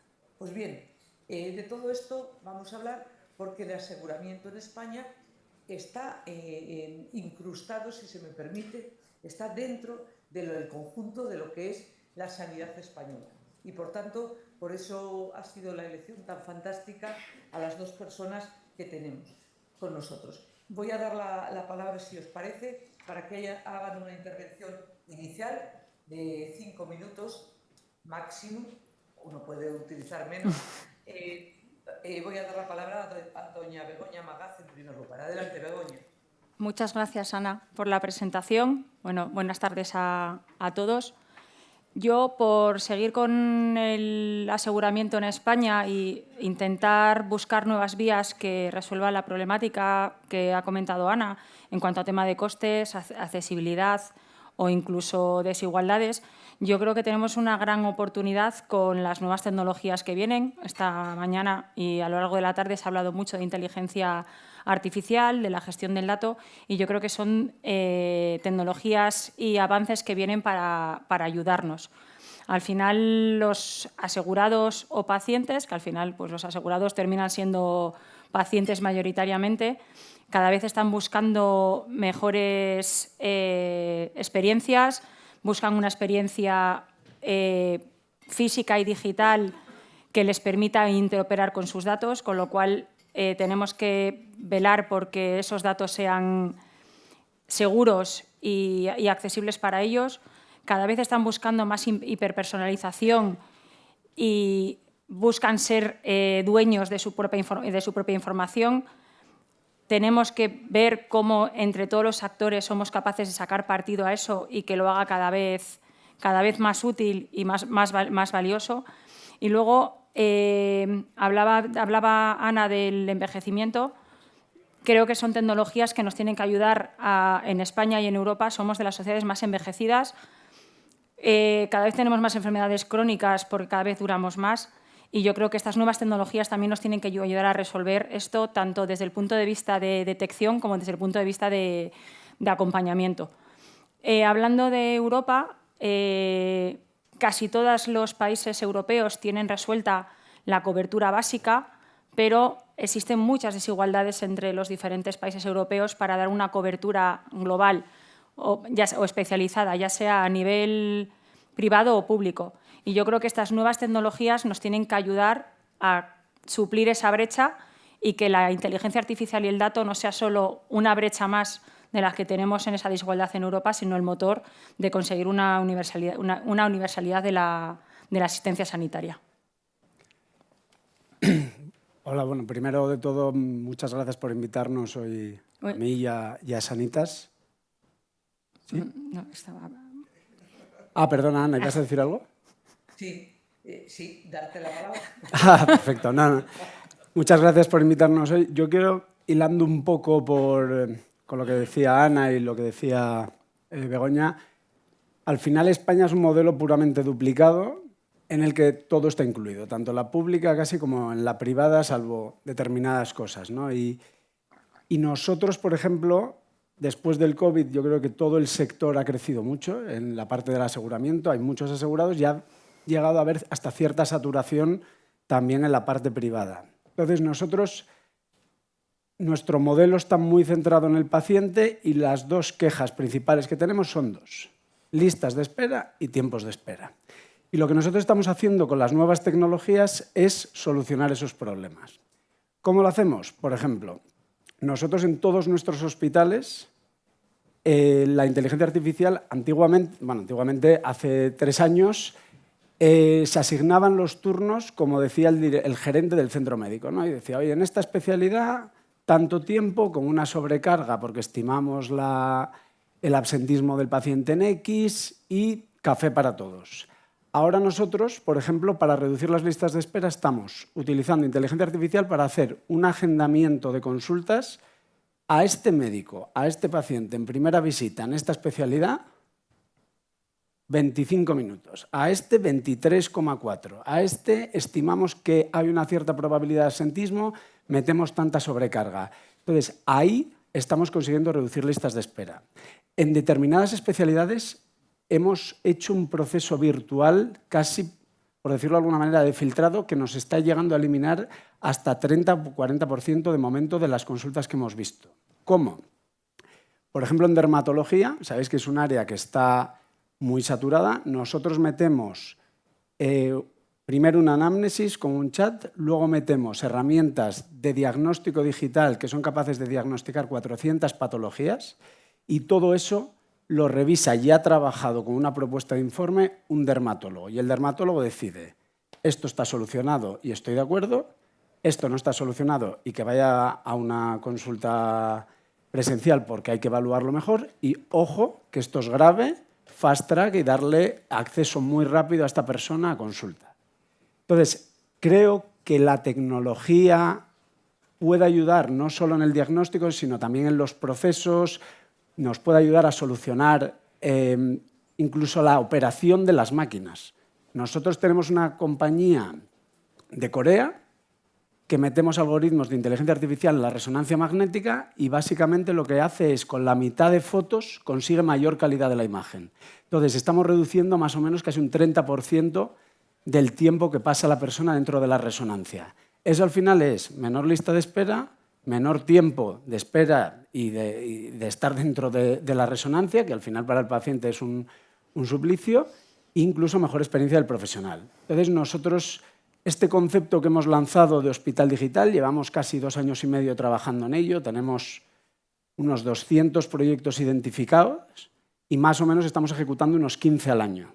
Y de esos 15 al año, a la vez, estamos haciendo 40 pilotos al año con startups, también para identificar startups, obviamente todas con marcado CE, que al final son compañías de tecnología médica, todo para buscar soluciones de diagnóstico, de mejora de la experiencia del paciente y de mejora de la experiencia del profesional. Pero la tecnología en un país como España es completamente necesario porque hay muchas ineficiencias derivadas del hecho de que consideramos que esto es gratis, de que podemos, de alguna manera hay cierto abuso, no hay copagos, hay pocas barreras y la tecnología tiene que venir a solucionar esta saturación de los sistemas.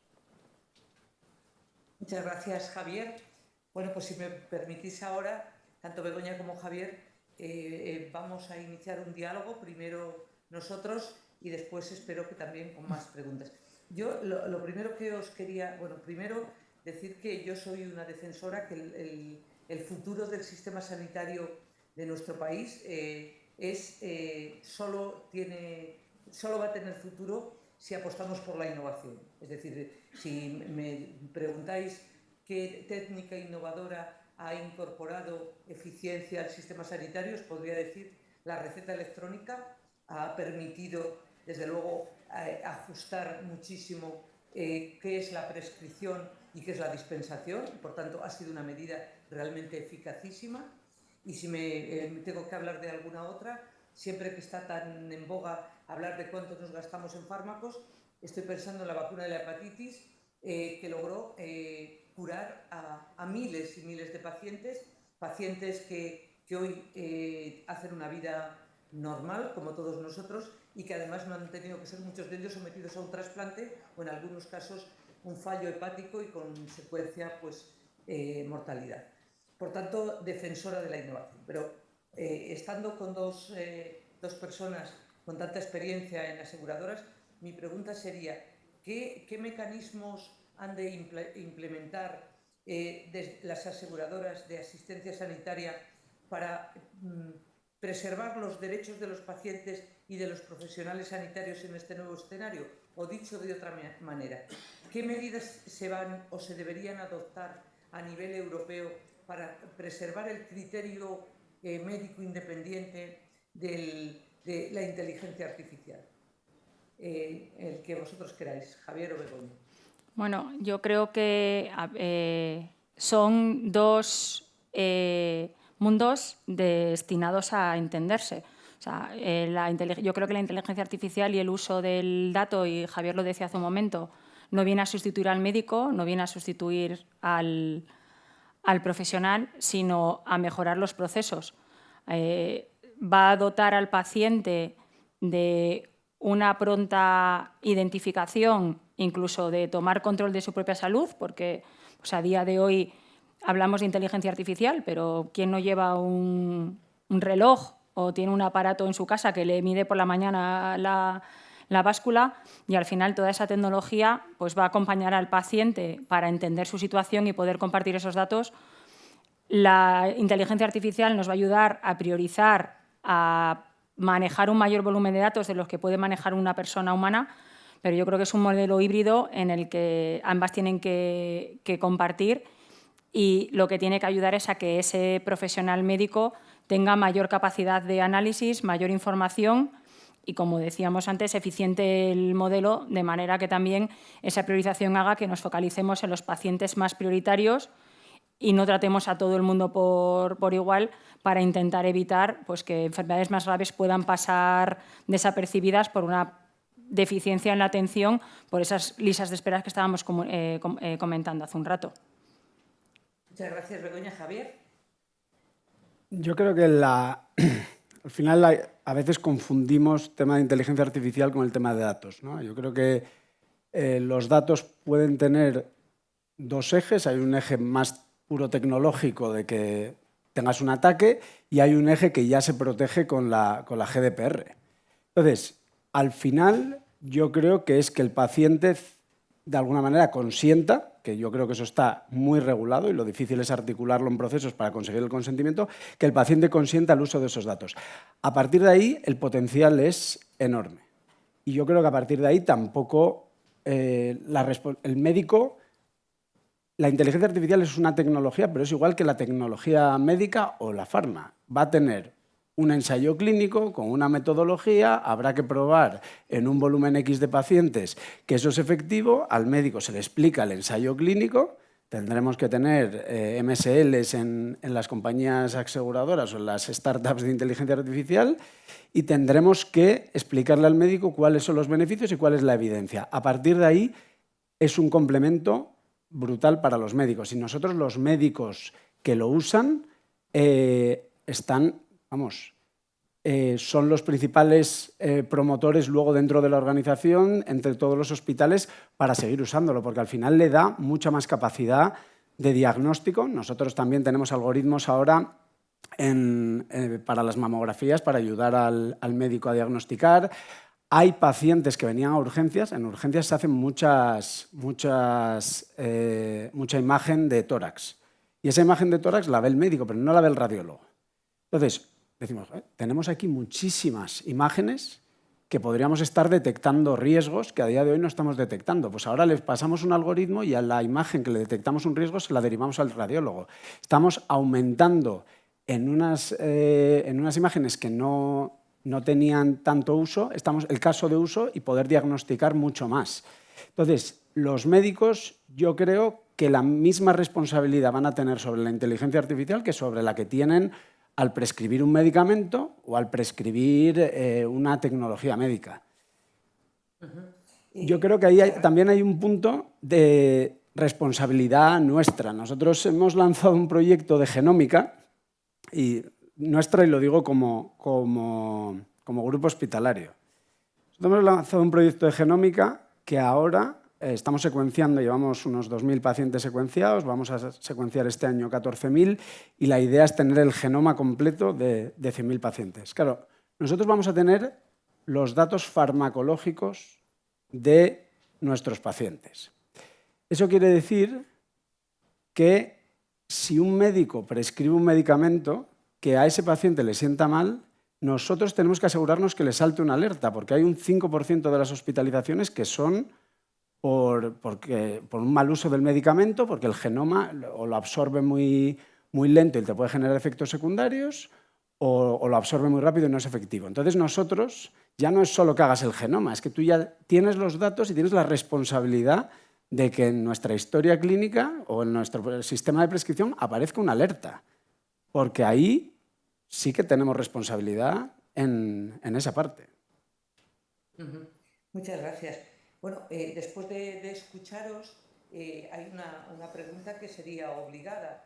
Es el profesional sanitario, el médico, toma unas decisiones con un criterio ayudado, y como tú muy bien decías, Javier, efectivamente la ayuda, sobre todo de los sistemas de información y de la información y de integrar información, a la ayuda al diagnóstico y también al tratamiento, ¿no? Pero todo esto, y vosotros sois los dos, yo misma también, formamos parte del aseguramiento de los profesionales, y la pregunta que hago a la vista de la legislación europea en esta materia, ¿qué planteamientos nos tendríamos que hacer?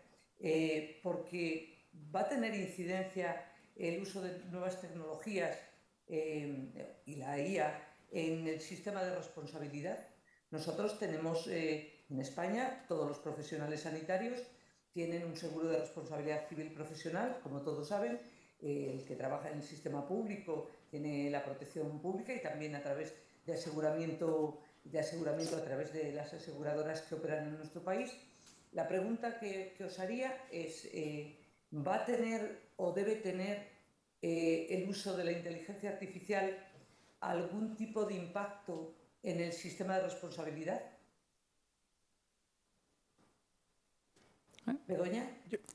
Bueno, debería tenerlo. O sea, para ser sincera, no me he leído entero el reglamento sobre IA europeo nuevo, ¿vale? Pero al final las compañías que estamos utilizando IA estamos implementando protocolos para un buen uso de ello, modelos de gobernanza, ¿vale? Y esto es como cualquier, lo decía Javier antes, como cualquier uso de un aparato electrónico, de un programa informático, pues habrá que modular dónde termina la responsabilidad de la inteligencia y la responsabilidad del profesional, pero partiendo, como decíamos hace un momento, de que el modelo tiene que ser híbrido. O sea, la responsabilidad no es la misma si dejamos funcionar a la inteligencia artificial standalone, que yo creo que ninguna compañía estamos en ese momento ahora mismo, y todos entendemos que la inteligencia artificial es un complemento y no algo que tiene que funcionar por sí solo, sin control.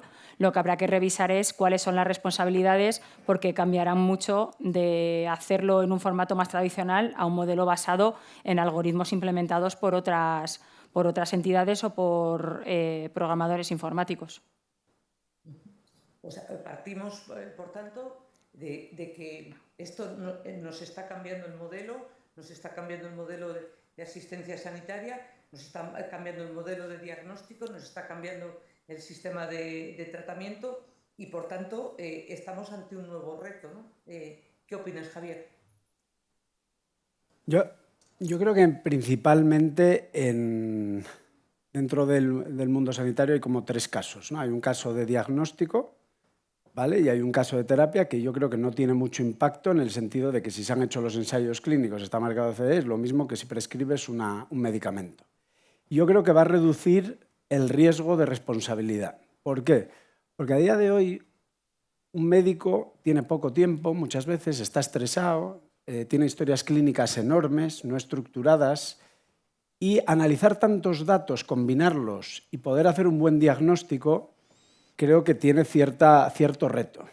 Entonces, el que tú tengas una herramienta capaz de combinar datos, de leerse toda la historia clínica y resumirte, porque ahora con la inteligencia artificial generativa nosotros hemos puesto una aplicación que te resume en 3 líneas con un chat, al médico le resume la historia clínica, le dice si tiene alergia, si tiene riesgos, las últimas cosas que le habíamos detectado, etc. Entonces, yo creo que le va a facilitar la vida al médico y va a reducir sus riesgos, porque va a estar menos estresado, le vamos a dar la información que quiera en el formato que quiera, va a poder preguntar él directamente la historia clínica, decir, oye, ¿este paciente alguna vez ha tenido no sé qué? Y se lo van a responder, porque están todos los datos ahí estructurados. Entonces, yo diría que le va a facilitar mucho la vida y le va a dar mucha tranquilidad para el diagnóstico.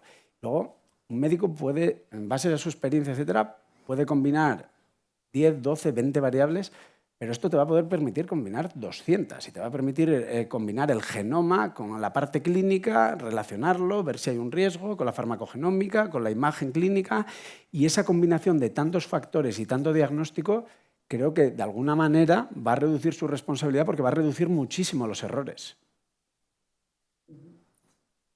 Muchas gracias.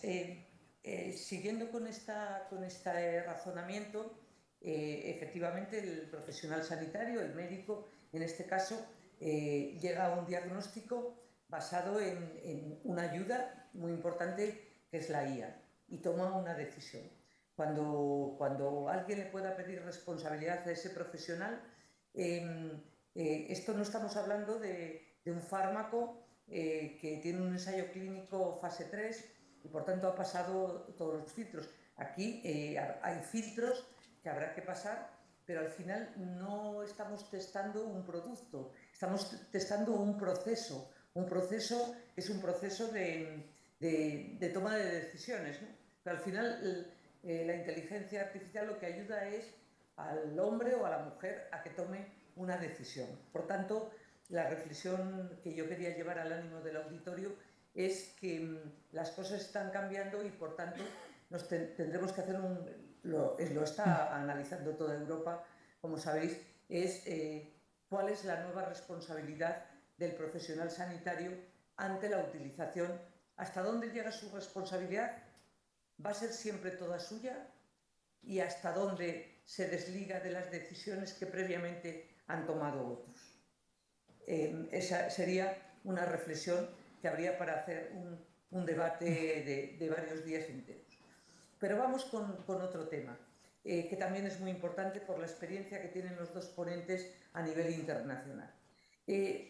A vuestro juicio, Javier, ¿qué características son las que tienen más éxito a la hora de internacionalizar el modelo asegurador de salud? Bueno, nosotros, como decíamos al principio, nosotros en Bupa estamos organizados en 4 grandes áreas y desde España llevamos Europa y Latinoamérica. Y Sanitas en España funciona como el hub de innovación de Europa y Latinoamérica, pero casi diría el hub de innovación de Bupa, ¿no? En varias cosas, ¿no? Tanto la parte del modelo de clientes, pero más relacionado con salud, el modelo integrado, que es algo bastante específico de España, al menos en Europa. En otros países sí que en Chile, etcétera, sí que hay modelos integrados. Y luego toda la parte de salud digital, diría que en España estamos muy avanzados con respecto a otros países. Y a otros países hablo de Asia, hablo de Europa, hablo de Latinoamérica, y ese modelo de salud digital que tenemos en España lo estamos llevando a todos los países. Es decir, nosotros tenemos la salud digital dividida en 3 áreas. Tenemos una parte remota, que es lo estándar, diría, la videoconsulta, etcétera, pero que ahí interviene un profesional sanitario. Tenemos la parte de diagnóstico digital, que ahí sí que son medical devices en tu móvil, es decir, son aplicativos que tienen marcado CE o marcado FDA y que funcionan como un diagnóstico. Y luego tenemos terapias, que terapias digitales es más complejo. Principalmente es salud mental y fisioterapia lo que a día de hoy hay, o lo que a día de hoy nos atrevemos a hacer. Y es más complejo también porque tiene que prescribirlo un médico, si no un paciente yo creo que no se siente cómodo al utilizarlo. Pues todo esto lo estamos llevando a otros países. Es decir, México ya tiene nuestro aplicativo de signos vitales que te permite diagnosticar riesgos de arritmias, riesgos incluso de diabetes, riesgos de hipertensión, etcétera. Eso ya lo hemos puesto en México, lo hemos puesto en Bupa Global, que es la empresa que engloba Latinoamérica, y ahora, por ejemplo, hemos llevado a Chile toda la innovación de fisioterapia digital, que también lo están empezando a utilizar, y hemos creado una serie de funcionalidades en salud digital que vamos a llevar a todos los países. Incluso la marca de salud digital que nació aquí en España, Blua, es ahora mismo la marca de Bupa a nivel mundial. Entonces, yo diría que cuando tenemos conversaciones con otras aseguradoras europeas, de Holanda, de Sudáfrica, no es europeo, pero también hemos estado hablando con Sudáfrica, hemos estado hablando con Haya en Asia. Ahí, cuando les enseñamos nuestro modelo y nuestras capacidades de salud digital, todo el mundo coincide en que no hay nada igual en el mundo. Ni en Estados Unidos, ni en ningún lado, nadie ha englobado o han marcado tan bien la salud digital como se ha hecho en España. Muchas gracias, Javier. Begoña, hablando de algunas contradicciones que tenemos en nuestro propio país, ¿podría darse la paradoja de que cualquier médico europeo pueda acceder a nuestra historia clínica y que, sin embargo, sigan existiendo problemas para la interconexión de la historia clínica entre comunidades autónomas o entre sanidad pública y sanidad privada? ¿Podríamos estar avanzando más en la interconexión de la historia clínica a nivel internacional que a nivel nacional? ¿Qué nos está pasando? Bueno, esta mañana en una de las mesas se hablaba de las diferencias entre comunidades, de las distintas velocidades que llevamos cada uno. Es cierto que la experiencia actual y la realidad pues nos dice que tenemos diferentes velocidades. La sanidad privada va por un sitio y bueno, pues ha trabajado en su historia clínica conjuntamente con hospitales y aseguradoras. Las comunidades autónomas, pues cada una avanza con un ritmo diferente, algunas con historias clínicas ya funcionando y otras por funcionar, pero la realidad es que Europa no está diciendo que tenemos que tener una historia clínica.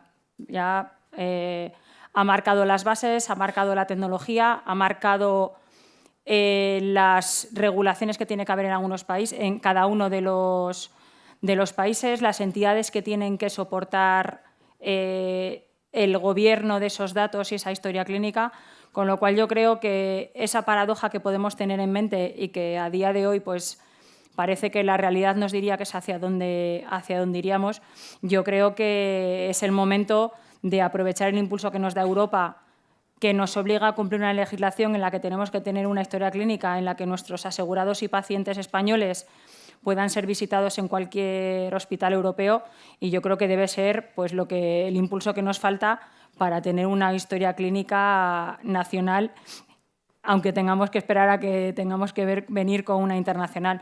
Pero yo creo que es el momento en el que vamos a tener una historia europea y España será un país más de esa historia clínica.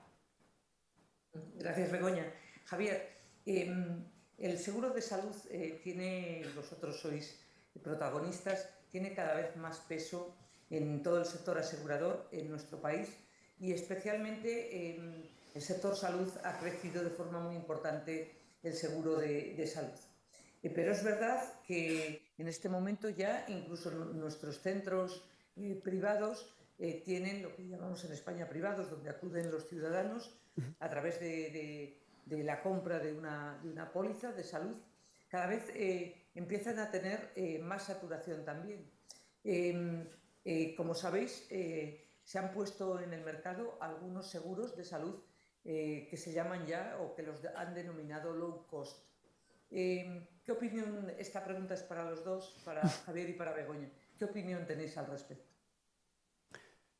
Bueno, nosotros yo creo que Sanitas hace muchos años que no hace ni descuento. Nosotros creemos que la calidad asistencial va por delante y sí que es verdad que desde el COVID ha crecido muchísimo el sector y hay cierta presión. Nosotros aquí lo que estamos haciendo es para reducir listas de espera. Estamos expandiendo nuestra red de acuerdos con terceros y también estamos creciendo mucho en provisión propia, porque ahí sí que somos capaces quizá de controlar mucho mejor el proceso, de optimizarlo con nueva tecnología, etcétera, y vamos a áreas dentro de esa expansión donde no hay proveedores. Es decir, nosotros en Barcelona vamos a abrir un hospital en un área nueva, digamos, de donde está creciendo, donde se está edificando ahora y donde a día de hoy no hay tanta población. En el sur de Madrid vamos a hacer un hospital porque a día de hoy no hay casi provisión privada en el sur de Madrid. Entonces, teníamos, yo creo que cuando la pandemia teníamos alrededor de 23 centros médicos, ahora mismo hemos abierto, estamos en torno a 27 y seguramente en los próximos 2-3 años estaremos en torno a 40. ¿Vale? Entonces, yo creo que aquí hay mucha capacidad todavía para optimizar y nosotros también ahí estamos muy alineados a poder controlar un poco con la tecnología y la provisión esas listas de espera.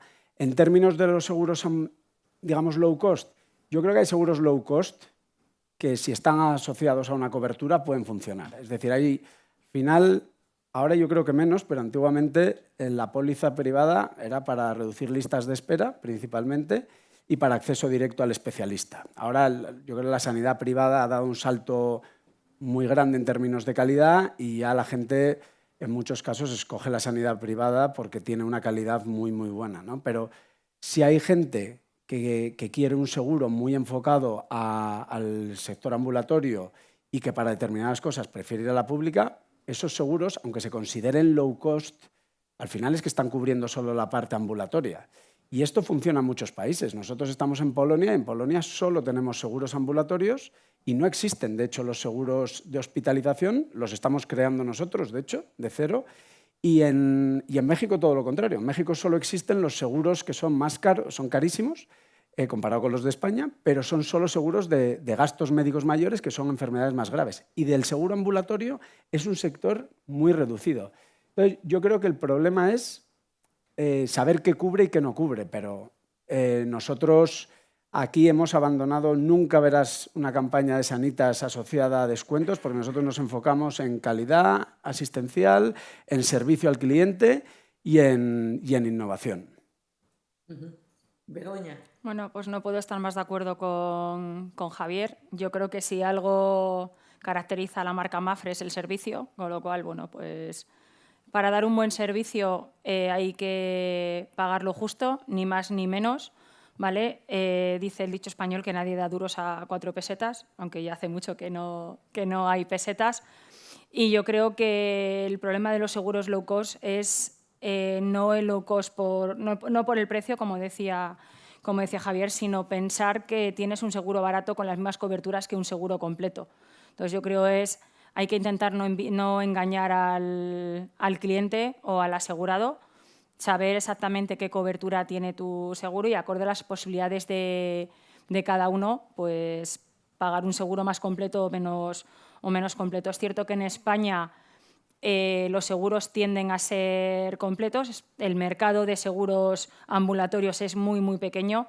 Ya que pagas un seguro, pues quieres tenerlo todo, aunque bueno, pues la economía se va cortando los márgenes y probablemente cada vez ese nicho de mercado empieza a tener más. Yo creo que el trabajo que tenemos las aseguradoras no es reducir el servicio, es mejorar el resultado y maximizar la operación para que con el mismo ingreso podamos dar mejor servicio a los pacientes. Nosotros, bueno, tenemos una pequeña red de centros médicos, pero principalmente dependemos de las redes privadas, con lo cual tenemos menos capacidad que puede tener Sanitas, pero trabajamos mucho en nuestra operación digital, porque al final las videoconsultas, una videoconsulta de urgencias, una videoconsulta de especialista, puede ayudarnos a dar un mejor servicio al cliente y a reducir esas listas de espera. Tenemos datos que nos dicen que la videoconsulta de urgencias, que todavía no estamos muy acostumbrados a utilizarla,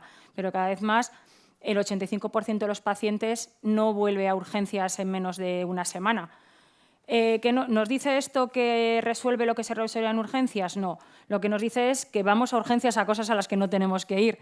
Entonces, todas estas tecnologías nos tienen que ayudar a minimizar el coste de ir a urgencias, que al final es mucho más caro que alguien te haga una videoconsulta. No saturamos esas urgencias y además permitimos que la gente que sí que tiene que estar en urgencias pues tenga una atención más rápida. Entonces, bueno, como resumen y como decía Javier, o sea, yo creo que el servicio en algo tan importante como la salud debe ir por delante y luego, si buscamos seguros por precio, tener seguro que el precio cubre lo que esperamos y no menos de lo que estamos esperando contratar.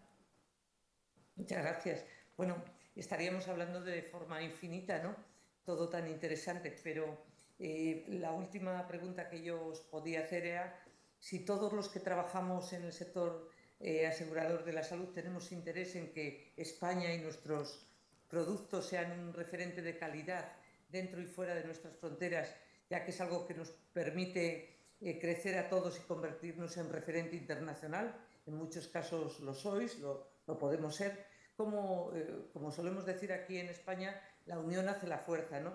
¿Qué os gustaría destacar, Javier y Begoña, de algún proyecto que favorezca esa imagen de solidaridad y de alineamiento con estos principios de los que hablamos como sanidad española, marca de prestigio? ¿Qué os gustaría destacar como algún proyecto que pudiera ser para que nos visibilicen y nos visualicen mejor todavía?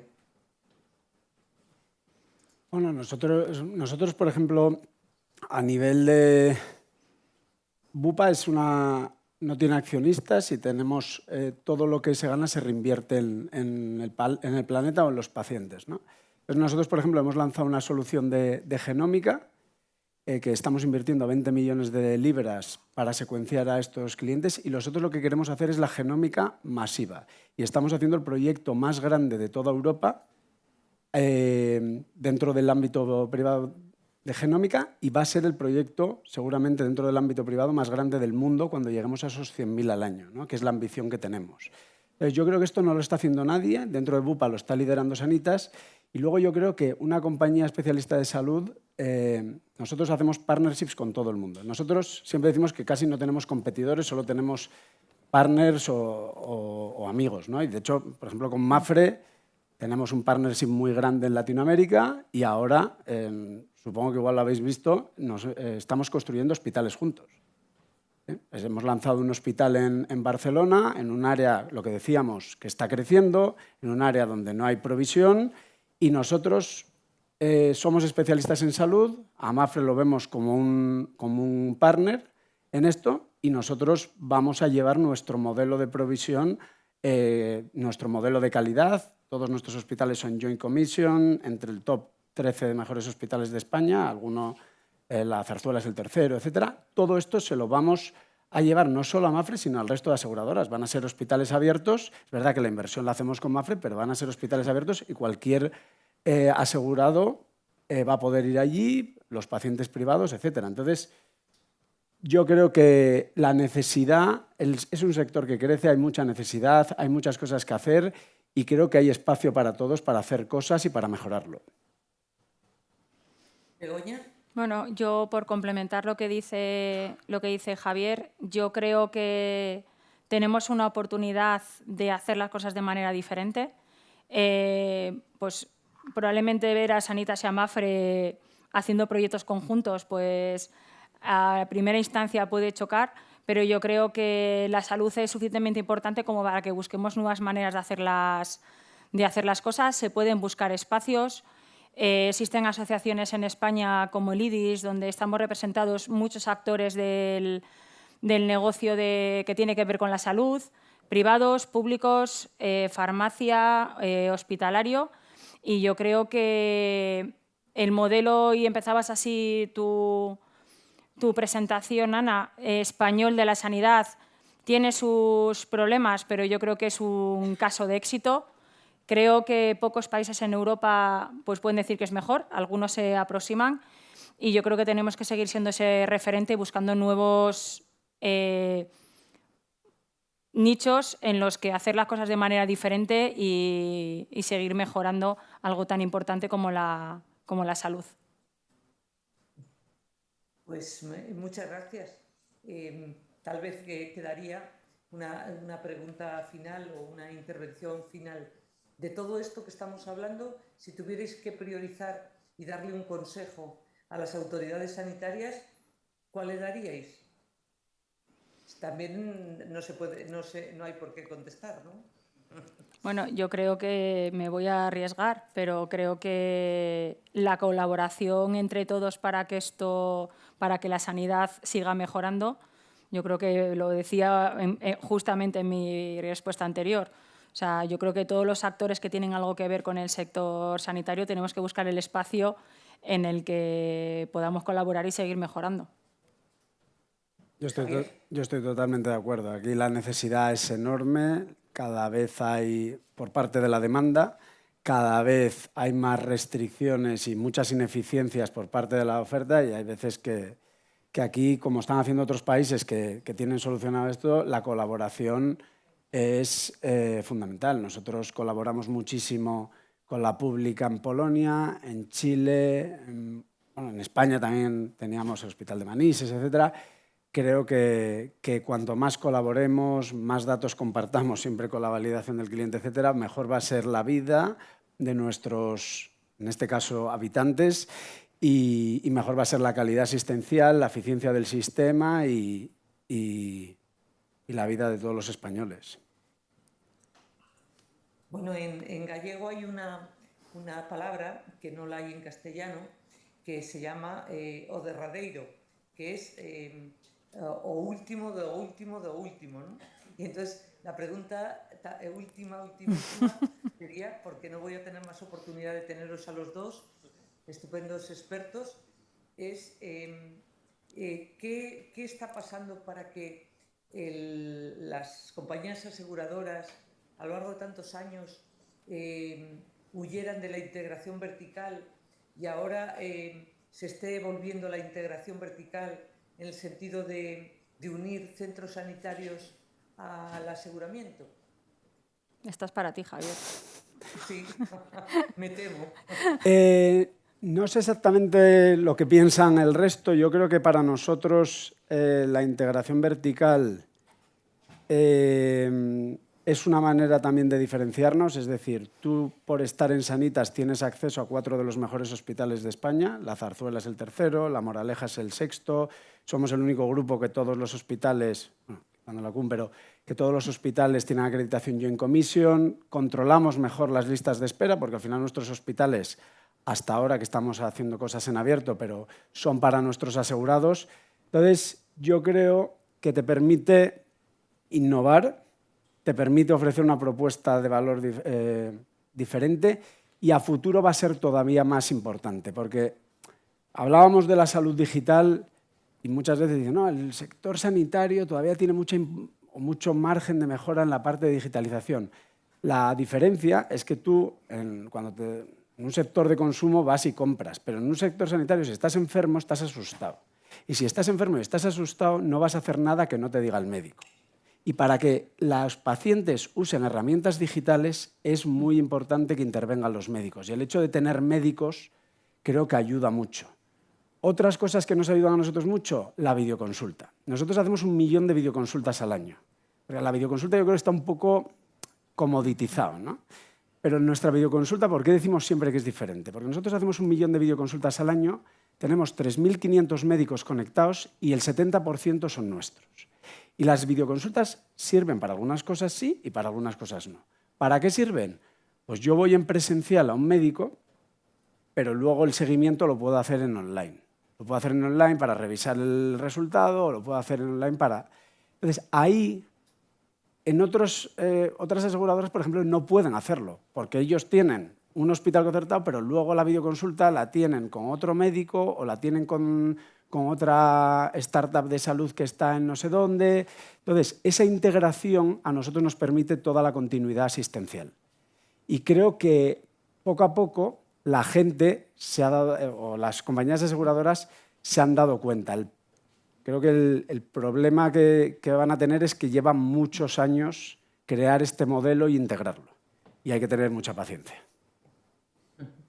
Begoña, si quieres hacer algún comentario. No puedo, o sea, lo que dice Javier pues es un modelo que efectivamente en España solamente tiene Sanitas. Nosotros tenemos una parte muy pequeña de centros médicos, pero le compro totalmente lo que está diciendo porque al final el tener el control de los médicos es lo que te permite que el médico atienda a tus soluciones digitales o lo haga de una manera ordenada. Cuando el médico es un proveedor, pues el médico es soberano de utilizarlo o no utilizarlo y al final esa eficiencia que tú esperas ganar pues te cuesta más. Pero bueno, yo tengo que reconocer que el modelo de Sanitas es único en España y claramente les funciona. Por eso Mapfre lo va a montar con nosotros y así se ahorran todos esos años, ¿no? Muchas gracias. Bueno, nos queda muy poco tiempo, pero sí para unas cuantas preguntas de todos los participantes. Que pase el micrófono para hacer alguna pregunta a los intervinientes. Bueno, gracias por las explicaciones. Soy Antonio Burgueño, socio del Círculo. Quería reparar en el tema de la inteligencia artificial, pero con un punto de vista que a lo mejor estoy equivocado, pero creo que no. Esto tiene un pecado original, la inteligencia artificial aplicada en la praxis clínica. Preguntaba Ana con mucho criterio cuál es la responsabilidad que van a tener los médicos. El médico tiene la responsabilidad de actuar, y bien lo sabe Ana, en conforme al lex artis. Claro, el problema que es lex artis. Y la inteligencia artificial que se desarrolla por gente que ha pensado cosas pero no ha contado con el médico o no sigue la praxis clínica o las vías clínicas, porque es que el médico no sigue ahora mismo su criterio que le da la gana. Tiene sus guías clínicas, tiene la medicina basada en la evidencia. ¿Pero qué es medicina basada en la evidencia si la evidencia va más allá? ¿Cuáles son los criterios de inteligencia artificial? ¿Metemos criterios de farmacoeconomía? Pero si los criterios de farmacoeconomía, con la variabilidad que tenemos de pacientes, y me habla de la genómica, que te mete más variabilidad todavía en la aplicación.